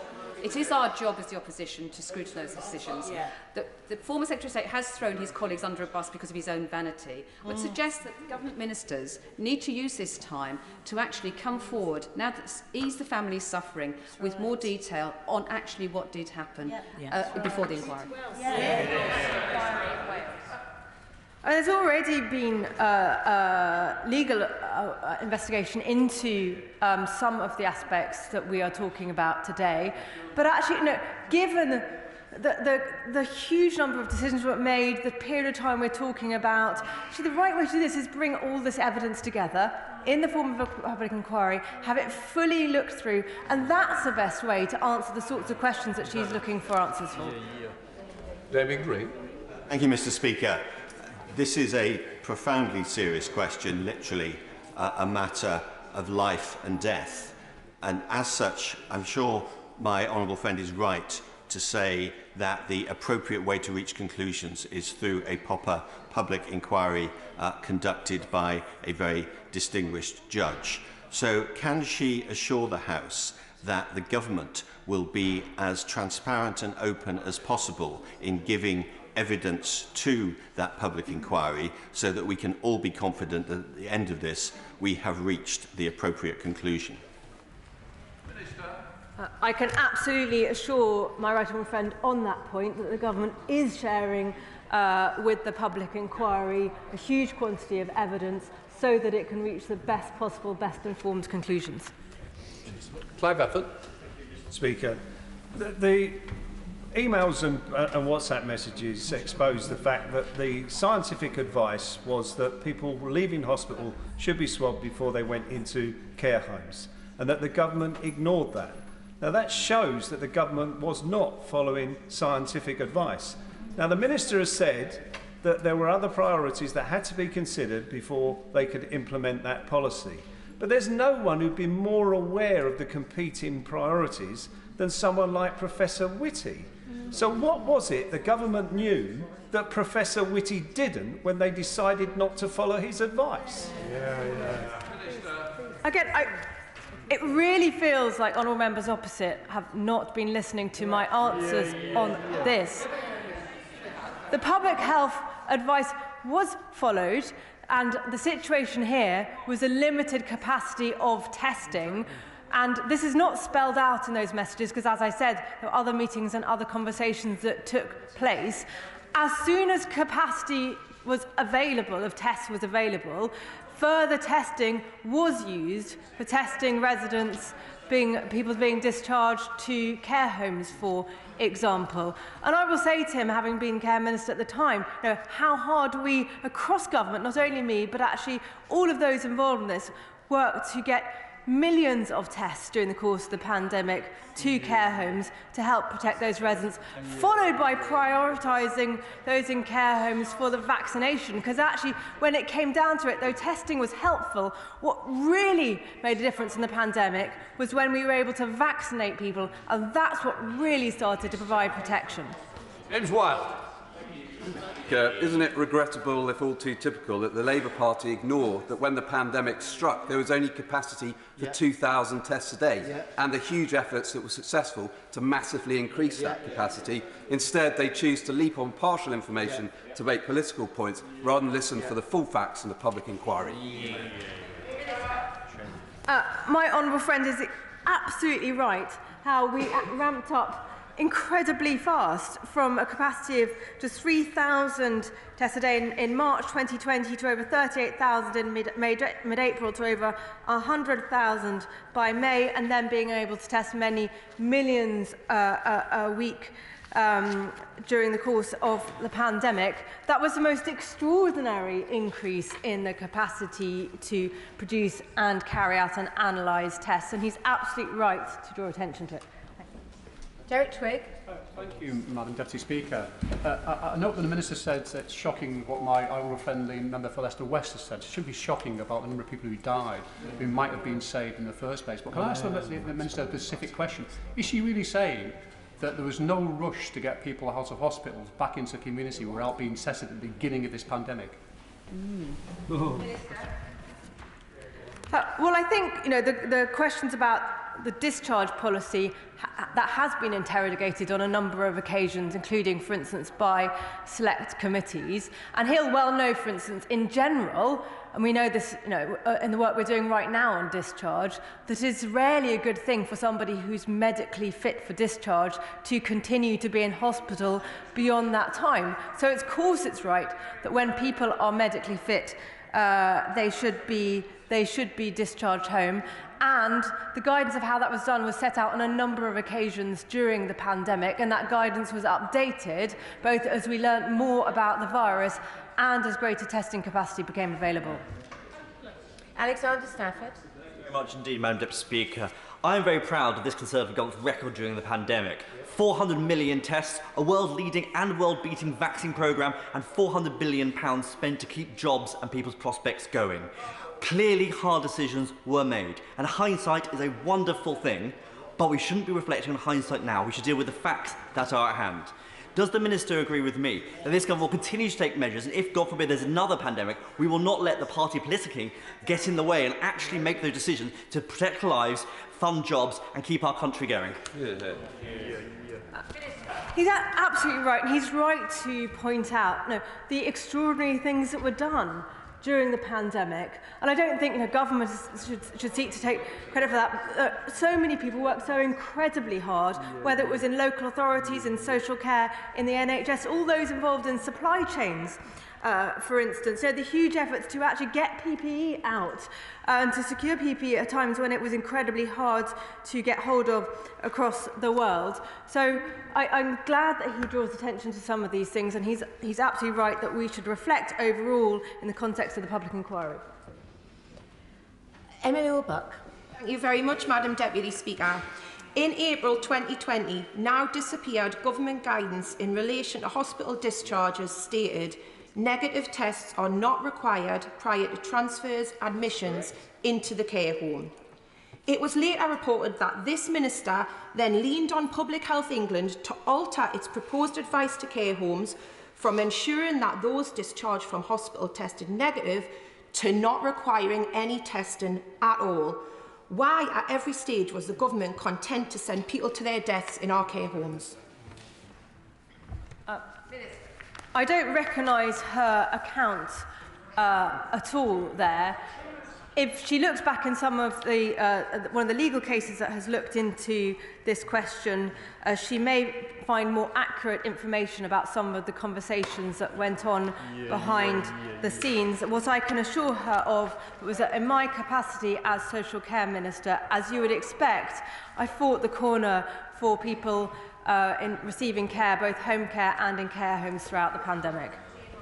Aaron Bell. Thank you, Madam Deputy Speaker. The leaked WhatsApp messages are obviously going to be partial and selective, but even reading them, I note that the Minister was doing her job on behalf of my constituents on a message on the 8th of April, speaking up for a care home in Newcastle-under-Lyme and raising that with government and her fellow ministers, and everyone, I think, was doing their best. I've served on the Lessons Learned Select Committee, Madam Deputy Speaker, and there are lessons to be learned. They can be learned with the benefit of hindsight, but the hindsight we've seen from the opposition front bench today is opportunistic. The government, does she agree with me, the government was doing everything it could to respond to an unprecedented situation under severe pressure, severe supply and severe capacity constraints?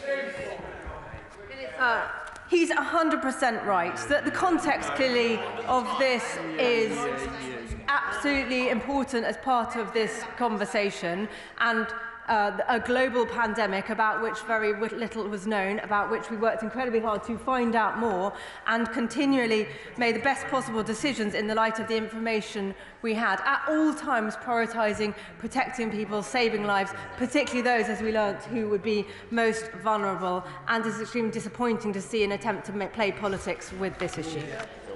James Harden. Thank you, Madam Deputy Speaker. Care home residents and their families weren't just failed at the beginning of the pandemic, they were failed for the months and years that followed as families and loved ones were prevented from visiting. Now, the leaked WhatsApp showed that the Minister was arguing against the ban on visiting. Can she say why we saw that sustained for so long throughout the pandemic and what plans she has now to make sure that families of loved ones in care homes have the right to visit if this ever happens again? Well done. I know how strongly the honourable member feels about this, and clearly we're having ongoing conversations about visiting at the moment in care homes. It's evident in the WhatsApps that I was concerned during the pandemic to make sure that families were able to see loved ones in care homes.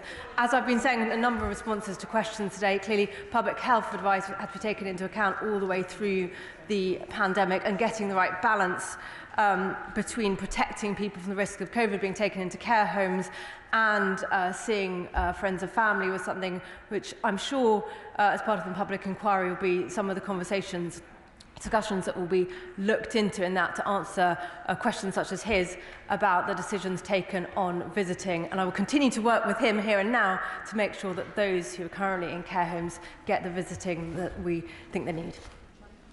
Emma Hardy. Thank you, Madam Deputy Speaker. Today's front page of the Telegraph revealing that the medical advice was not followed will be heartbreaking for so many families up and down the country, reopening the grief that so many felt over the loss of their loved ones. Now, I've listened carefully to the Minister's responses, and she said basically that she's unable to compel the public inquiry to move more quickly. It is above her pay grade. But what she could do right now is commit to lobbying the government to complete that public inquiry before the end of the year. She could commit to doing everything she possibly can to bringing those answers forward for all those families who are today feeling so deeply hurt and upset. Minister. Well, so, firstly, on the first point of her question, and she's wrong about the use of public health advice, and all decisions were informed by public health advice. But on her request for the public inquiry is independent of government. It's independent of government. So what she's asking me to do is not something I can do. Florence Shalomi.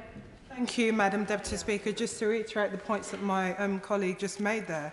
Every time there's a statement, every time there's a revelation, every time there's an issue about this raised, whether in this House or in the press, it triggers trauma for so many people who haven't healed over losing their loved ones, so many people who were not able to go to funerals, so many people who were not able to seek closure. I hope that the Minister will reflect on that in terms of her statement this afternoon. Just to come back on the public inquiry, does she agree with me and the COVID bereaved Families for Justice, who said that these revelations show why the bereaved families must be heard in the hearings for our lawyers to cross-examine people, including the former Secretary of State for Health, so we can get full answers to our questions in the right setting, instead of having to relive the horrors of our loss through these exposés? Well, as I've said, what we are talking about is, very sadly, people's lives lost. And that is people's mothers and fathers, grands and grandpas, sons and daughters, sisters, brothers. We should always remember, when we talk about this, the genuine, real human cost. And also all those who, for instance, work in health and social care, looked after people who were dying and had such a traumatic time themselves. So she talks about trauma. I will say that it's her front bench who asked this urgent question and has made this conversation happen in this forum rather, for instance, than happening in the context of a public inquiry, which might encourage a more reasoned form of debate. I say, but my tone, I hope she'll notice, fully appreciates the points that she makes, but it's not for me to dictate who will be giving evidence to the public inquiry. Justin Mathers. Thank you, Madam Deputy Speaker. As the Minister will recall, I spoke for the opposition on dozens of regulations to do with the pandemic, and there were occasions during that when I questioned some of the decisions that were being made, and the suspicion was that sometimes political rather than medical and scientific decisions were being taken. Clearly what has come out overnight has caused me to question that again. I hope she can understand why that is an important question of trust for us as politicians, but also for the wider public. And does she agree with me that rather than a partial and selective release of information to sell newspapers or books, that actually the public deserve the government to release all information now so that we can actually get to the bottom of this. Well, I do indeed remember many of those SI debates. I can assure him that it wasn't political decision-making, as he suggests, that every step of the way, ministers such as myself, the Health Secretary and of course the Prime Minister, making incredibly difficult decisions, but always trying to do the right thing to save people's lives, to protect people from this cruel virus, which particularly attacked those who were most vulnerable, such as the frail elderly, and in doing so continuously took public health advice. And to his point, actually, that the way to look into all this that happened is indeed through the public inquiry. That's where the evidence is being provided, and that's a forum in which the reflections can be taken and the lessons can be learned. Leila Moran. Madam Deputy Speaker, my heart first and foremost goes out to those bereaved families. I just can't imagine what they must be feeling again today. And my heart also goes out to those care workers, many of whom also lost their lives, but also many of them survived having contracted COVID and now are living with long COVID. So they may not have lost their lives, but many did lose their livelihoods. The Minister may be aware that advice from the Industrial Injuries Advisory Council, which would give compensation to just some of those brave workers, is currently with the Department of Work and Pensions. In a recent meeting with me, the Minister told me that it could take years for this to be taken up. Can the Minister tell me what conversations has she had with DWP? And if it is going to take years, will her department set up a compensation scheme so they get the support that those brave workers deserve? Thank you, Madam Deputy Speaker. As she says, care workers were amongst those who were at the front line at the pandemic and had some really incredibly difficult experiences and worked through even taking the risk themselves of catching COVID, and very sadly some care workers along with NHS workers were amongst those who lost their lives. As she says, others indeed have a long COVID. She asked me about compensation, which is indeed something that is currently with the Department for Work and Pensions. In fact, a minister from that department is here on the bench. I know his department is looking at this and will be responding in due course. Jim Shannon. Thank you, Madam Deputy Speaker. Can I thank the Minister for her answers? And truly, everyone's thoughts and prayers with those of all those who lost loved ones. The impact to mental health of the COVID lockdown has been felt most keenly in care homes. And to see what the elderly people were put through and learning that the full protections were not in place and yet they couldn't see loved ones at the end of life is totally unacceptable. What would the Minister offer to those who lost precious hours with those they loved and adored on hearing this very, very tragic news today? Thank you. Well, I will reiterate to those living in care homes, but of course their loved ones and families as well, that the government took every step all the way through the pandemic to protect those who we knew were vulnerable. For instance, prioritising testing, over 180 million tests going to care homes during the course of the pandemic, prioritising vaccinations. And I remember at the time talking to residents in care homes and how the vaccination for them was such a huge moment, because actually it was the first time they really felt they were protected from this truly cruel virus. It's also, I know how incredibly hard it was for families that they couldn't be with loved ones in care homes. One reason why we put out guidance about visiting, particularly saying if somebody was close to end of life, that they should be able to receive visitors. And I will continue to do my utmost as Minister for Social Care to make sure that we do our very best for those living in care homes. I thank the Minister for answering the urgent question. We now come to statement Deputy Prime Minister Dominic Raab.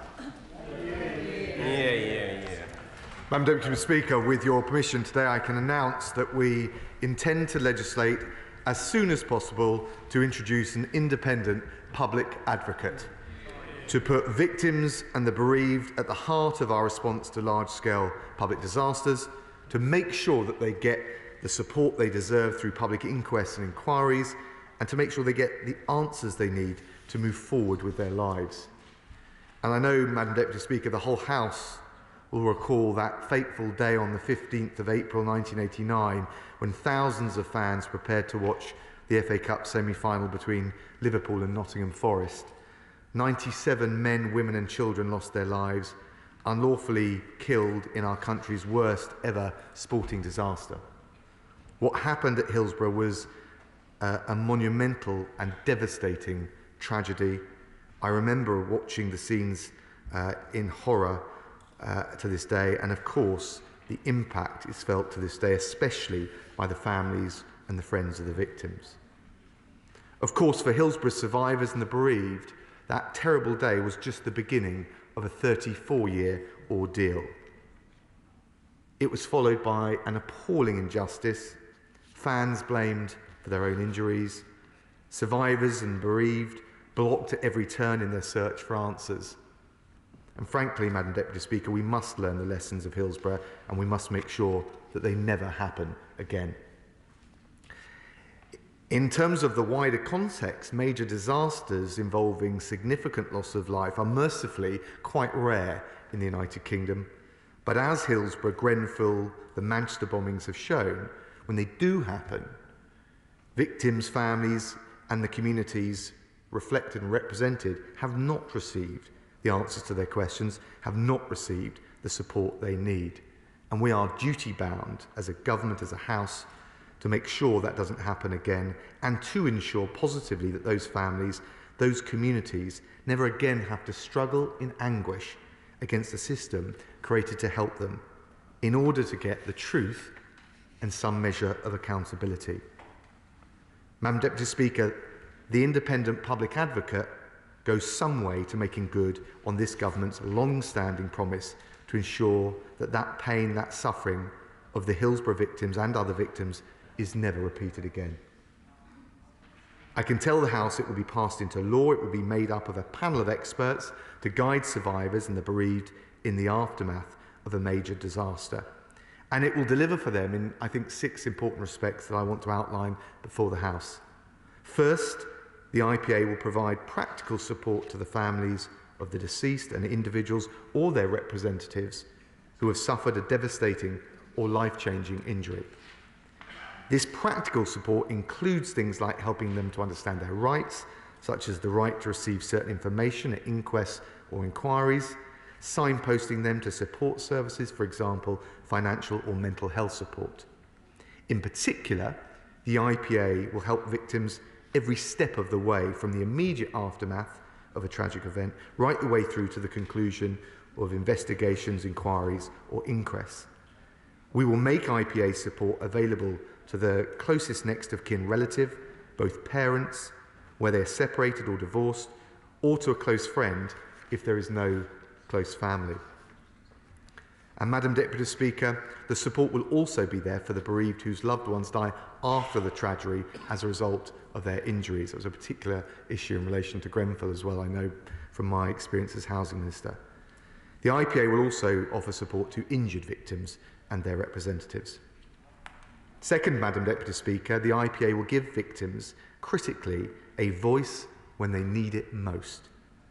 It will advocate on their behalf with public authorities and the government, for example, where they have concerns about the engagement and the responsiveness of public authorities, whether it's the police, local authorities or the like, or where victims and bereaved want an investigation or an inquiry set up more swiftly to ensure maximum transparency. Third, the IPA will give a voice to the wider community, not just the direct, if you like, victims and bereaved, which have been affected most by the tragedy in question.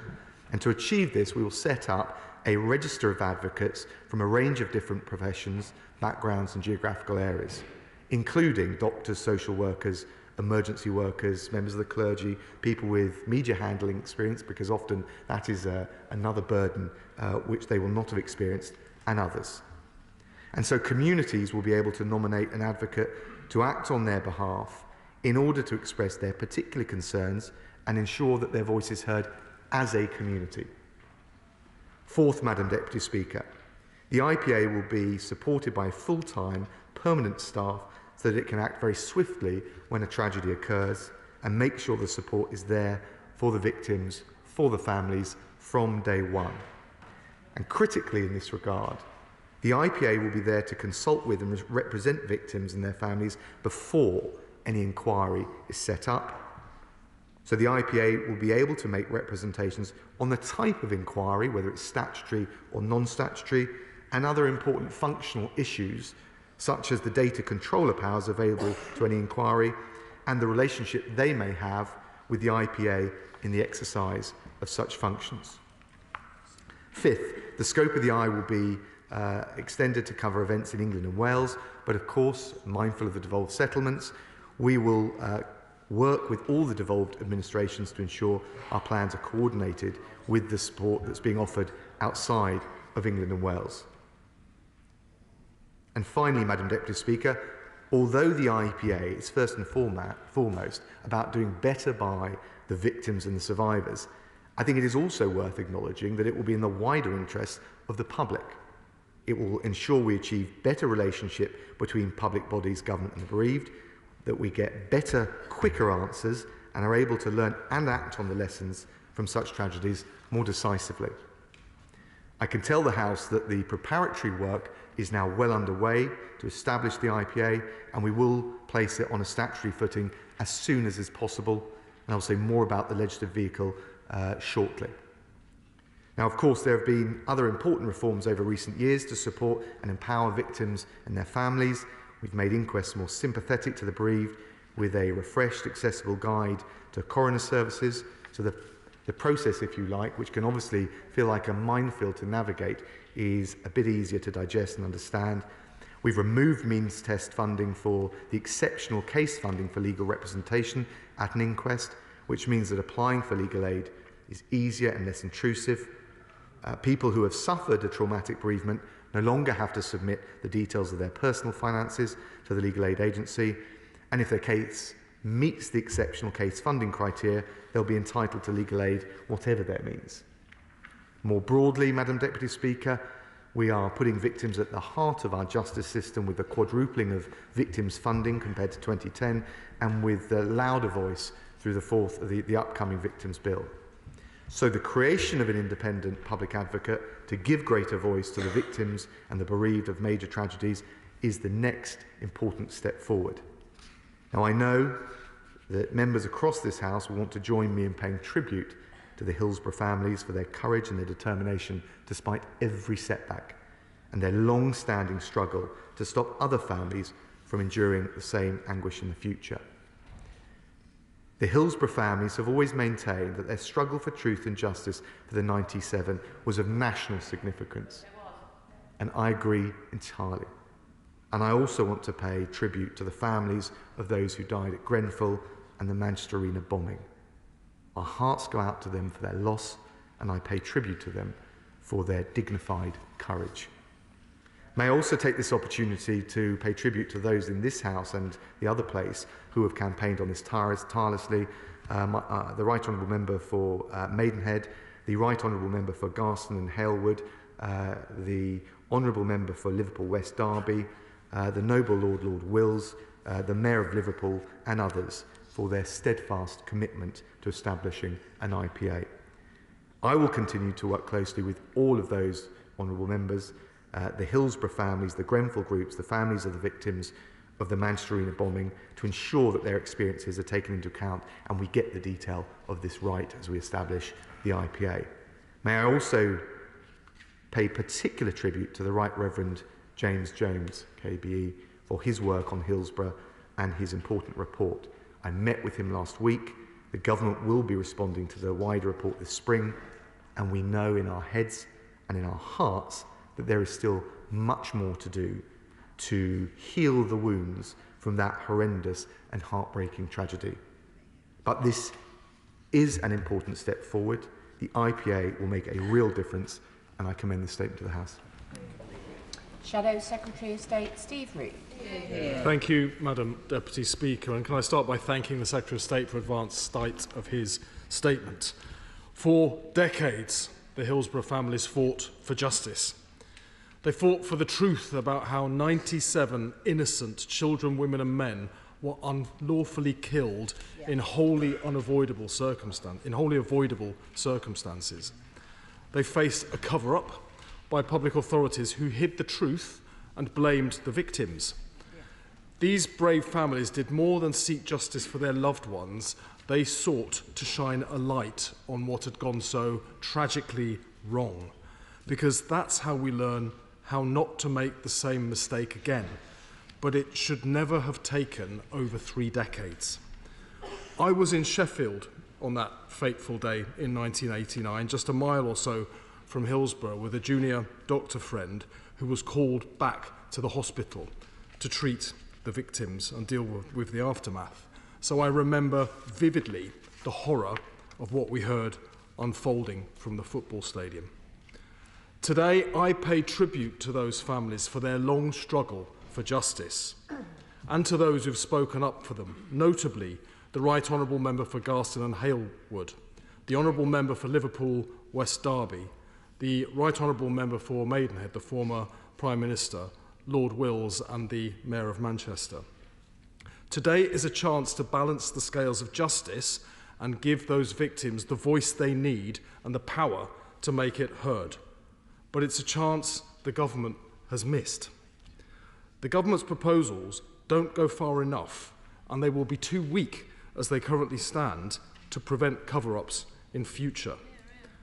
The public advocate needs to be a fully independent, permanent figure accountable to the families, not a panel of advisers appointed by the government, if they see fit, as a signposting service. It's critical that the public advocate has the full power of a data controller, not just the power to make representations, as we just heard from the Secretary of State. That means the power to access all data, communications, documents, and other information to torpedo cover-ups before they can even happen.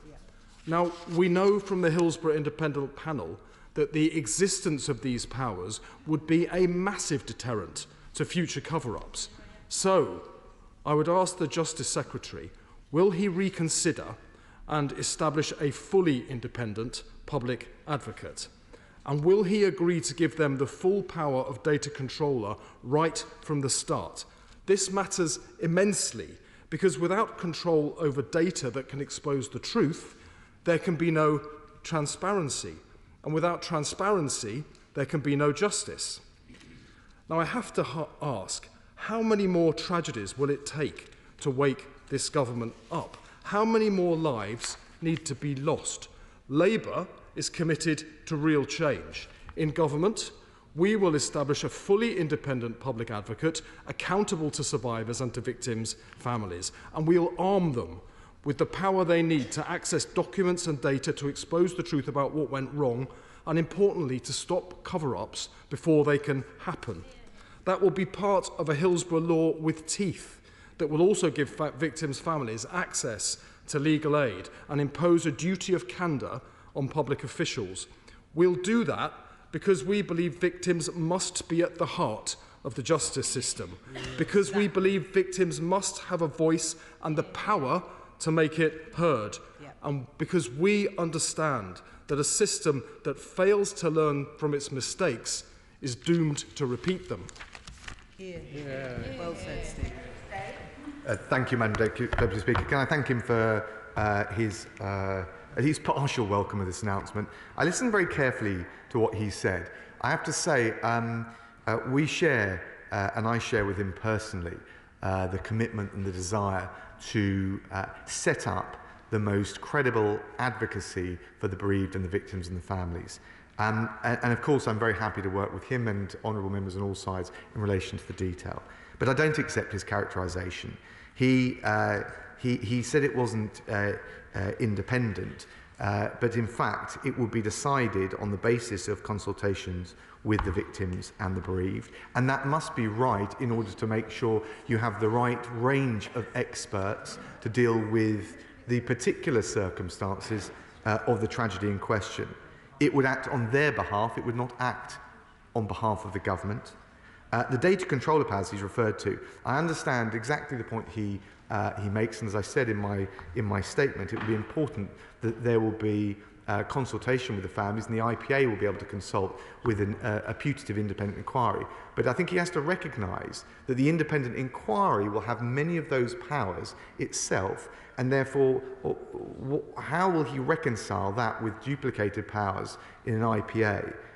But this is something we should talk about, and I know it's being raised by the Honourable Lady, but I would genuinely say we want to get this right, but I think actually what you risk is a conflict of functions, which is what we would all want to avoid.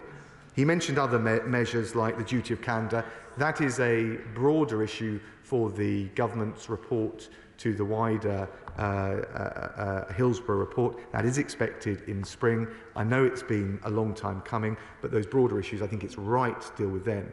I felt, in relation to the IPA, that although it is only part of the redress and accountability, that we were in a position not just to bring forward the policy announcement, but also in due course very shortly to be able to say something about the legislative vehicle. And it's important for the bereaved, for the victims, for the families, and because it's such an important issue, to bring that forward now and not to wait any longer.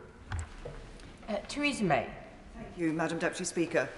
Can I thank my right honourable friend for bringing this statement to the House today and welcome the decision to introduce an independent public advocate, which was, of course, a commitment in our 2017 manifesto. But I'm sure my right honourable friend will understand that I want to ensure that this body is going to meet the ambition of the commitment that we made in that manifesto. And I'm happy to work with him to do that. But for today, could he please just go back on two particular issues? One is this question of whether the families, the victims, the survivors will be able themselves to initiate the independent public advocate so that they are not relying on the government to do that for them, because certainly in the case of Hillsborough, it was the fact that the state and state authorities shut their doors to people that led to the 34 years wait for any answers for the families. And also in line with that, will he look again or ensure that the IPA has the ability to compel the provision of information and evidence to the families? He is assuming an inquiry is always going to take place. That might not be the case. It is essential that the families have answers to their perfectly reasonable questions. Can I thank my right honourable friend and pay tribute again to her for her campaigning and her advocacy on this. On the right of initiative, ultimately the government will have to decide the shape and, of course, of any IPA that is set up. But, of course, one of the challenges will be, and there is clearly set out the right of consultation, is where there are different views that are expressed as to quite how the IPA should be configured for a particular inquiry, and ultimately the government will have to try and reconcile that where there are differences. So I do think it is right, while committing to an IPA, to allow the government to engage, to allow victims, the bereaved, the families, the power of initiative to call for that and to make their representations, but allow the government to decide the precise configuration of it. I listened very carefully to what my right honourable friend said about the compulsion of evidence.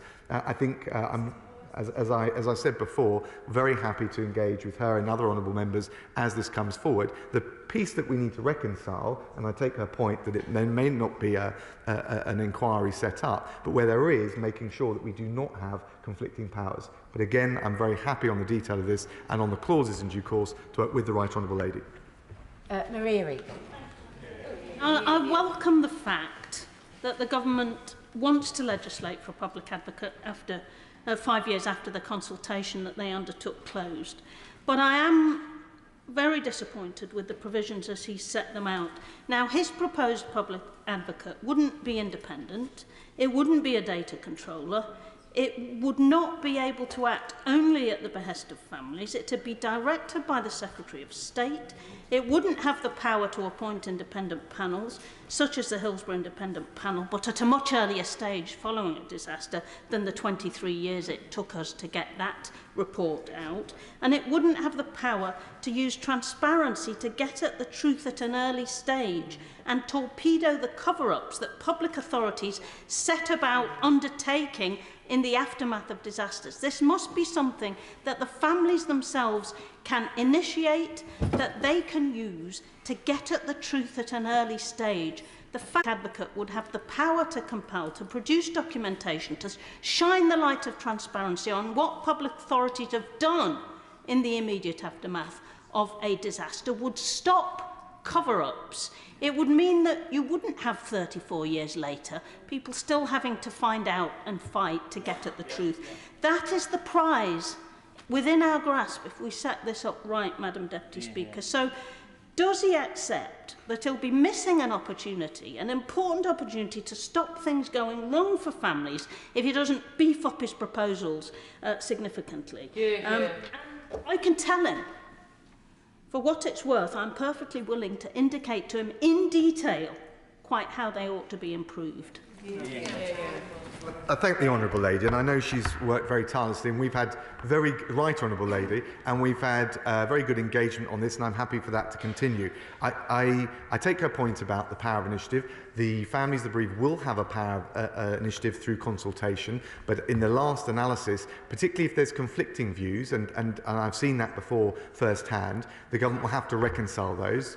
And secondly, on this data point, I think the problem, and I'm happy to keep listening and working with on this, the problem is going to be if you have an inquiry which has powers to compel evidence of its own, how you reconcile those where they're competing in a process.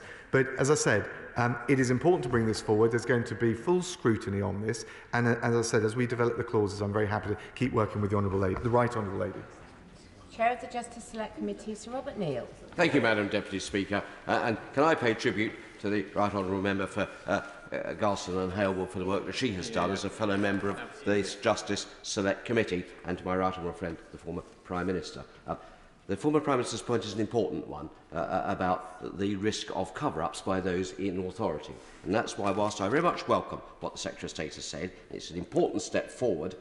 I hope when engaging as to how best we refine and advance these proposals, he'll look again at the Justice Select Committee's recommendation that there should be an extension of legal aid availability, although already improved, we should be extending non-means tested legal aid to all cases where there are mass fatalities or where public bodies are potentially at fault. Because it's not fair, there's no equality of arms when those public bodies are represented by teams of lawyers, but the bereaved families have to rely upon sometimes getting legal aid, sometimes not, or pro bono representation. Equality of arms would surely mean representation in those cases as a matter of right.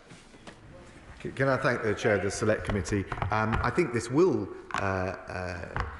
create a stronger advocacy on behalf of the bereaved and the victims and the families, and having the panels with the expertise, the range, and frankly the status will go a long way to getting the answers.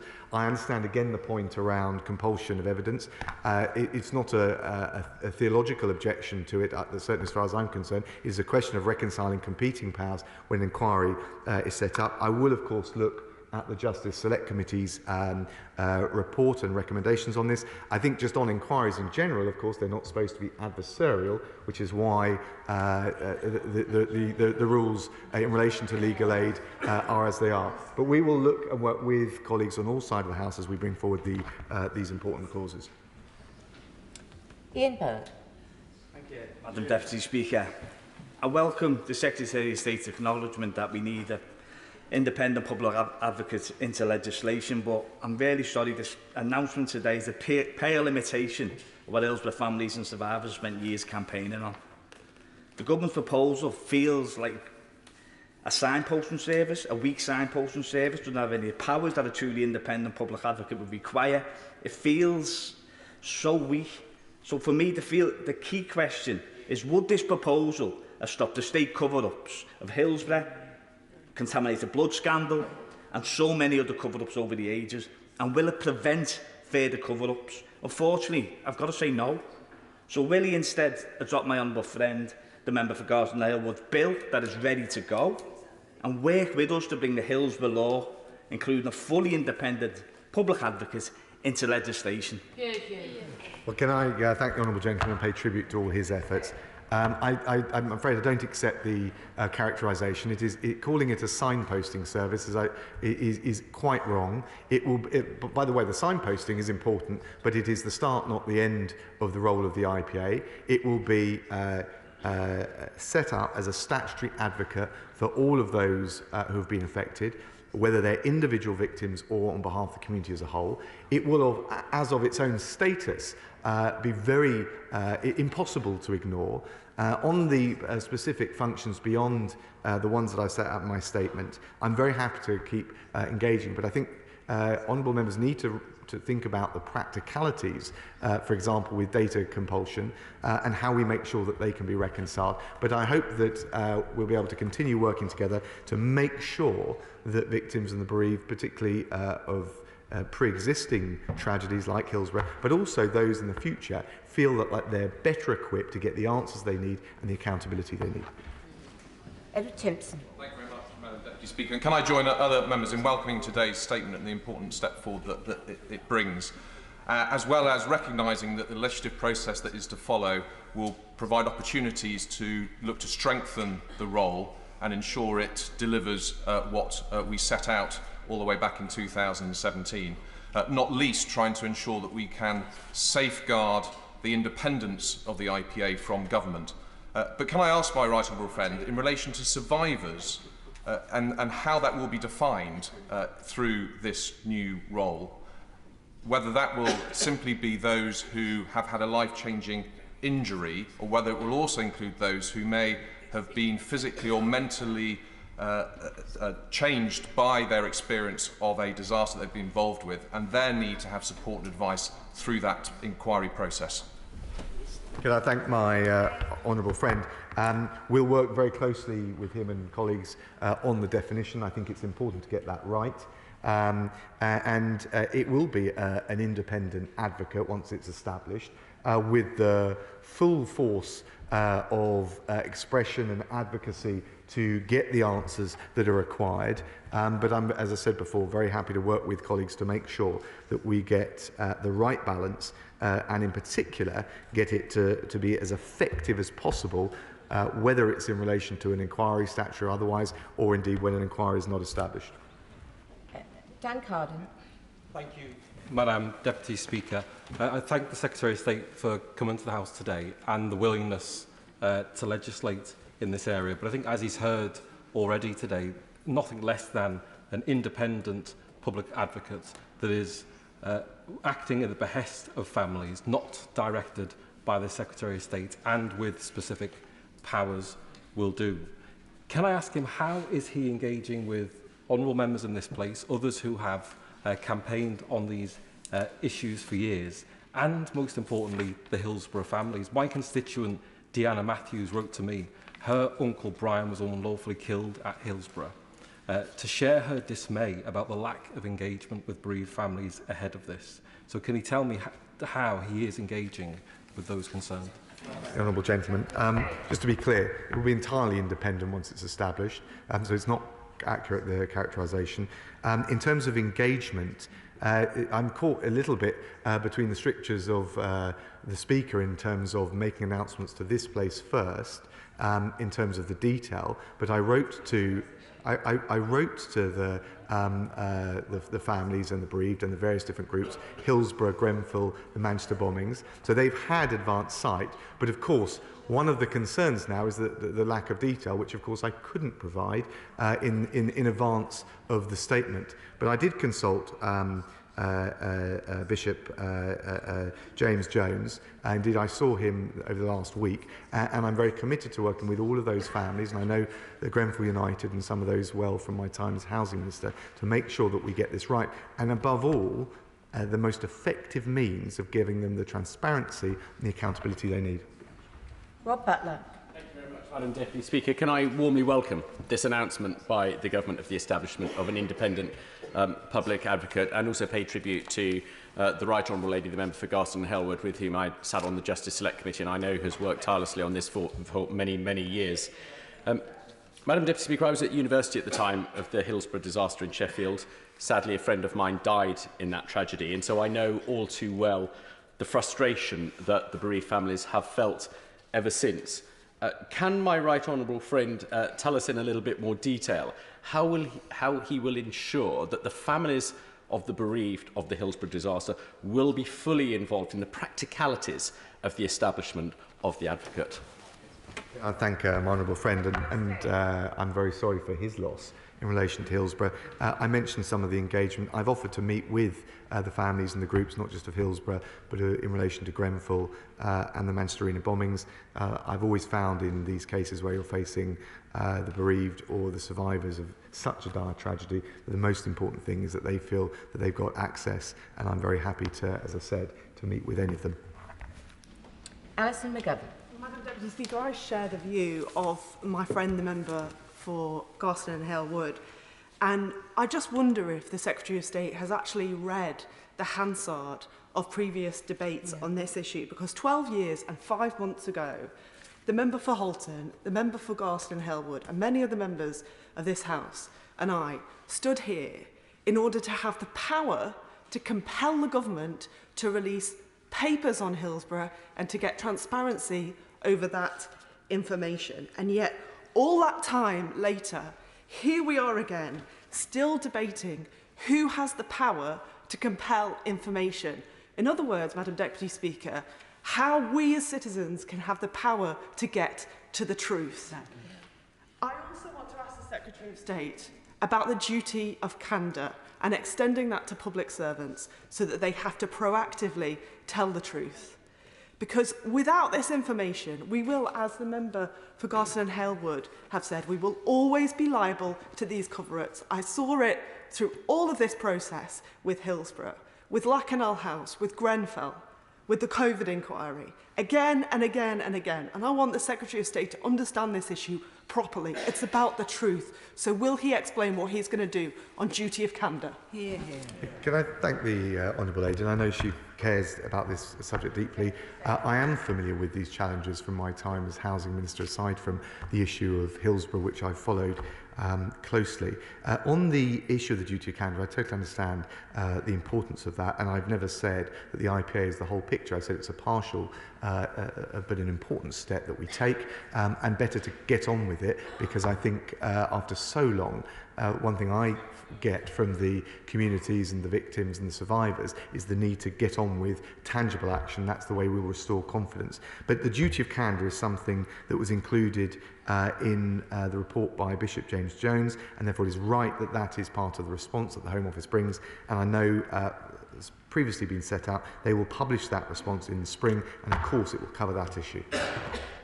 Sir Julian Lewis. Thank you, Madam Deputy Speaker. Will my right honourable friend explain in a little more detail at what point and under what circumstances the availability of the advocate will be triggered? I see that he can be involved in not just inquiries but also inquests. So how large a tragedy does it have to be before the victims bereaved can call upon his or her services? Can I thank the Chair of the Select Committee, my honourable friend. He raised a very good point. The principle is that it's there for major tragedies. This is a specific institution set up with a range of expertise designed to deal with that. And so it's not dealing with one loss of life or a smaller event like that. And I think on the definition we'll need to work very closely with honourable members to get that right. Well, there are so many good things in the Right Honourable Lady's Private Members Bill, but I think there's more actually that we can do than just that. And there are some areas where, as she knows from her engagement with me, and we talked about this at some length, whilst I'm always happy to continue engaging, we take a different view. But the most important thing, and I think my honourable friend has made this point very well, is to make sure it's as effective as possible. I'm committed to that, and I'm committed to working with honourable members on all sides. Derek Twigg. Thank you, Madam Deputy Speaker. Madam Deputy Speaker, as you know, I was at the Hillsborough disaster, and along with my honourable friend, the member for Garston and Hale Wood, we worked very, very closely with the families, particularly in the lead-up and deciding of the independent panel. So we do know quite a bit about the impact on families and what families want and victims. So I came here today when I saw the heading, Madam Deputy Speaker, saying it's an independent public advocate. What I'm going away from today, Madam Deputy Speaker, is I'm not sure what independent means. because the government hasn't set out clearly how independent it will be. It appears to me from what the Secretary of State has said that actually it won't be totally independent. And I'm surprised, given that there's been so much discussion in this chamber, again, my honourable friend and member for Halewood and Garston and Halewood. So there's been plenty of discussion, but the Secretary of State's come here today, and I think it's a bit muddled. What is independence he means? Because if it's truly independent, it means it's independent, and ministers have no role in that whatsoever.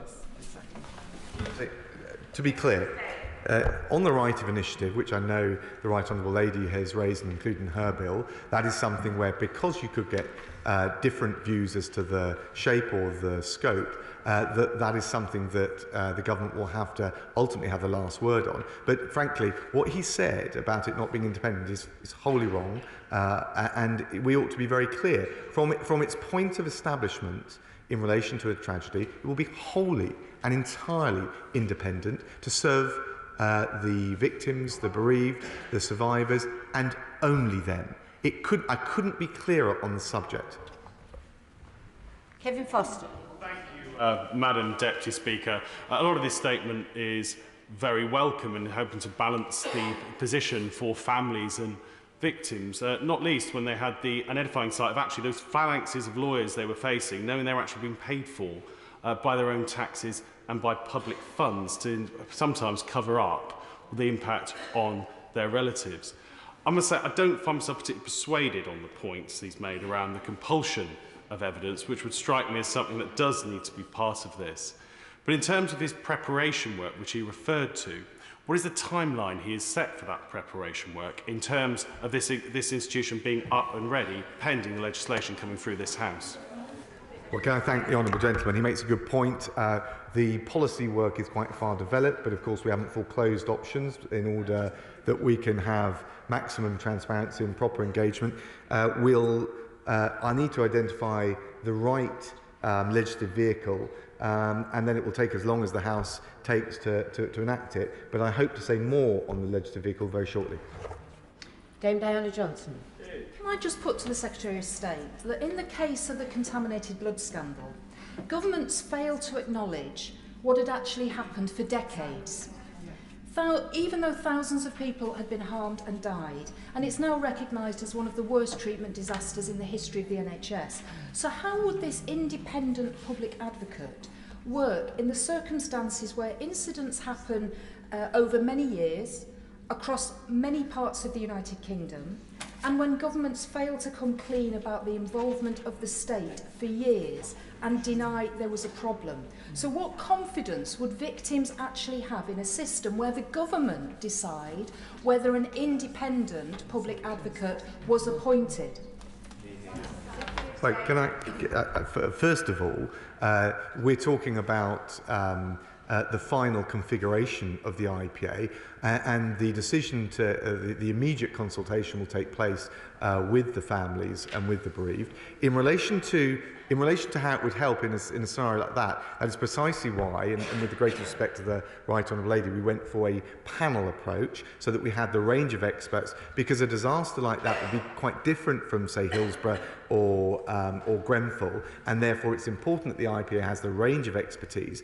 And quite frankly, the minute an IPA is established, the questions that it asks, and I take the point about compulsion of data and evidence, and that's something I'm very happy to keep looking at. But from the moment an independent public advocate started asking those questions, I think, given the nature of its status in the statute, you would break down many of the barriers that previously have faced victims in these situations.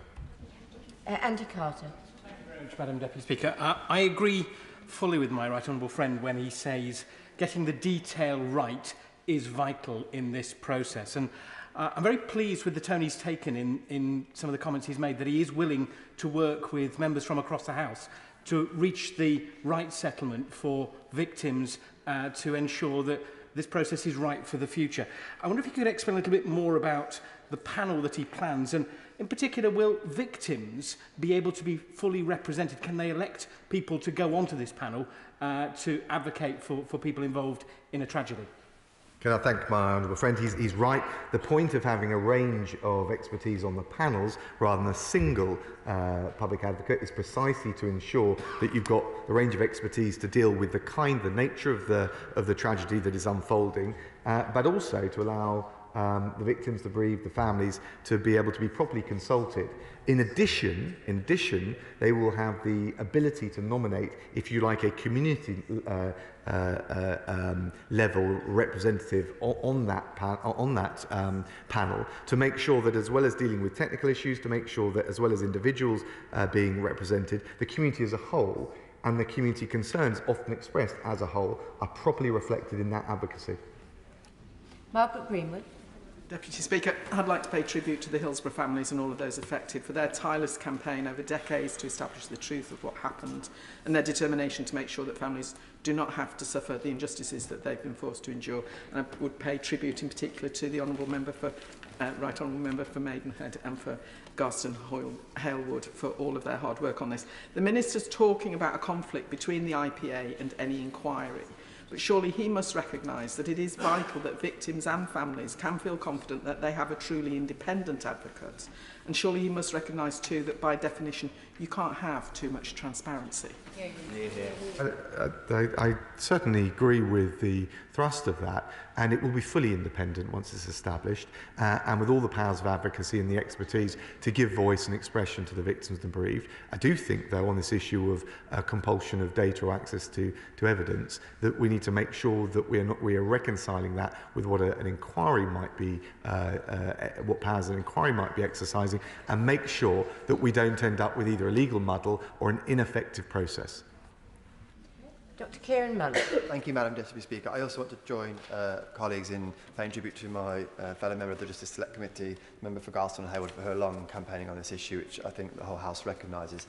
I am interested in this issue of legal representation that other members of the House have raised. How would the IPA interact, and what support might be there in terms of accessing legal advice when, as others have said, you potentially facing public bodies with very well-funded legal teams that you as the family and members won't necessarily have access to? Yeah, can I thank the honourable gentleman, my honourable friend? He makes an important point. In general, inquests should be inquisitorial, fact-finding processes, and the 2019 review into legal aid, which you may recall for inquests, underlined the importance that we keep it that way.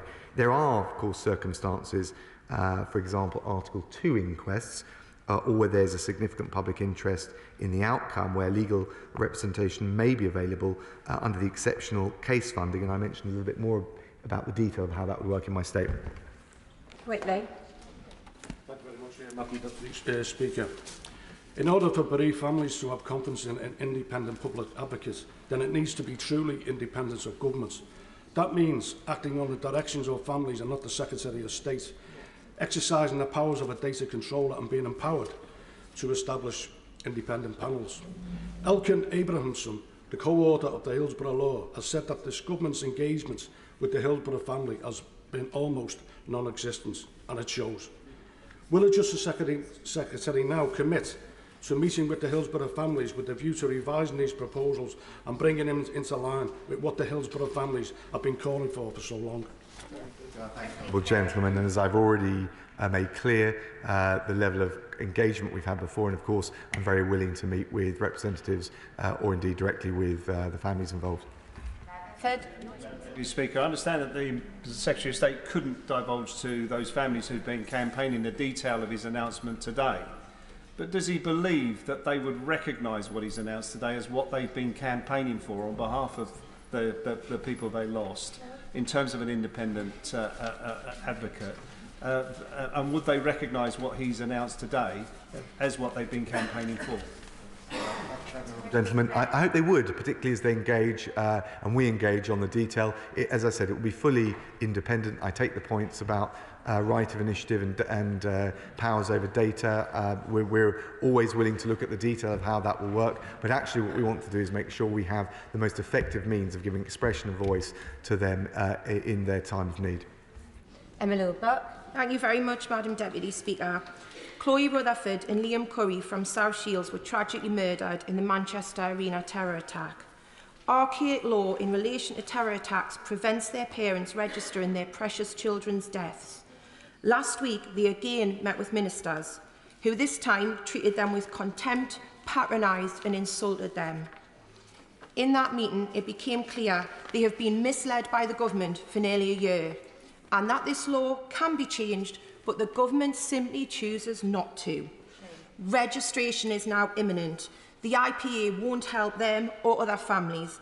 How on earth can they believe the Secretary of State when he says victims and the bereaved are at the heart of his response? Well, can I say to the Honourable Lady, I think if she looks at what we're doing in the round, she can see the steps that we're taking. I'm very mindful and sensitive to the issues that she described, and indeed the constituents that lost their lives in that appalling attack.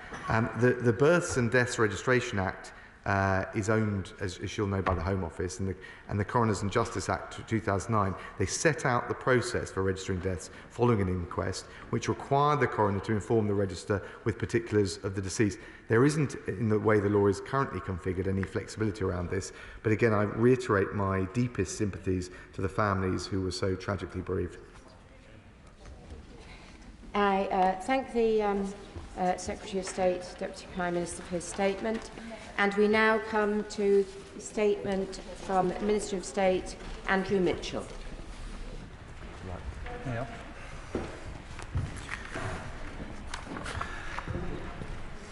With permission, Madam Speaker, Deputy Speaker, I will make a statement to the House on the situation in Turkey and Syria.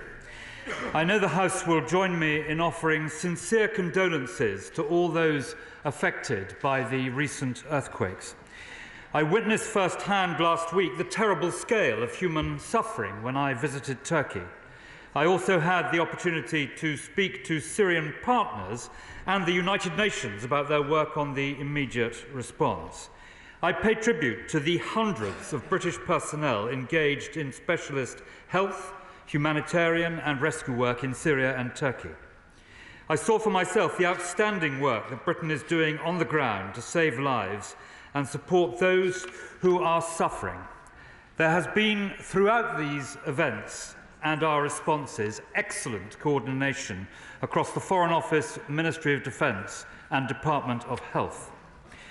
Today, Madam Deputy Speaker, the death toll across Turkey and Syria stands at more than 48,000, and at least 118,000 people have been injured.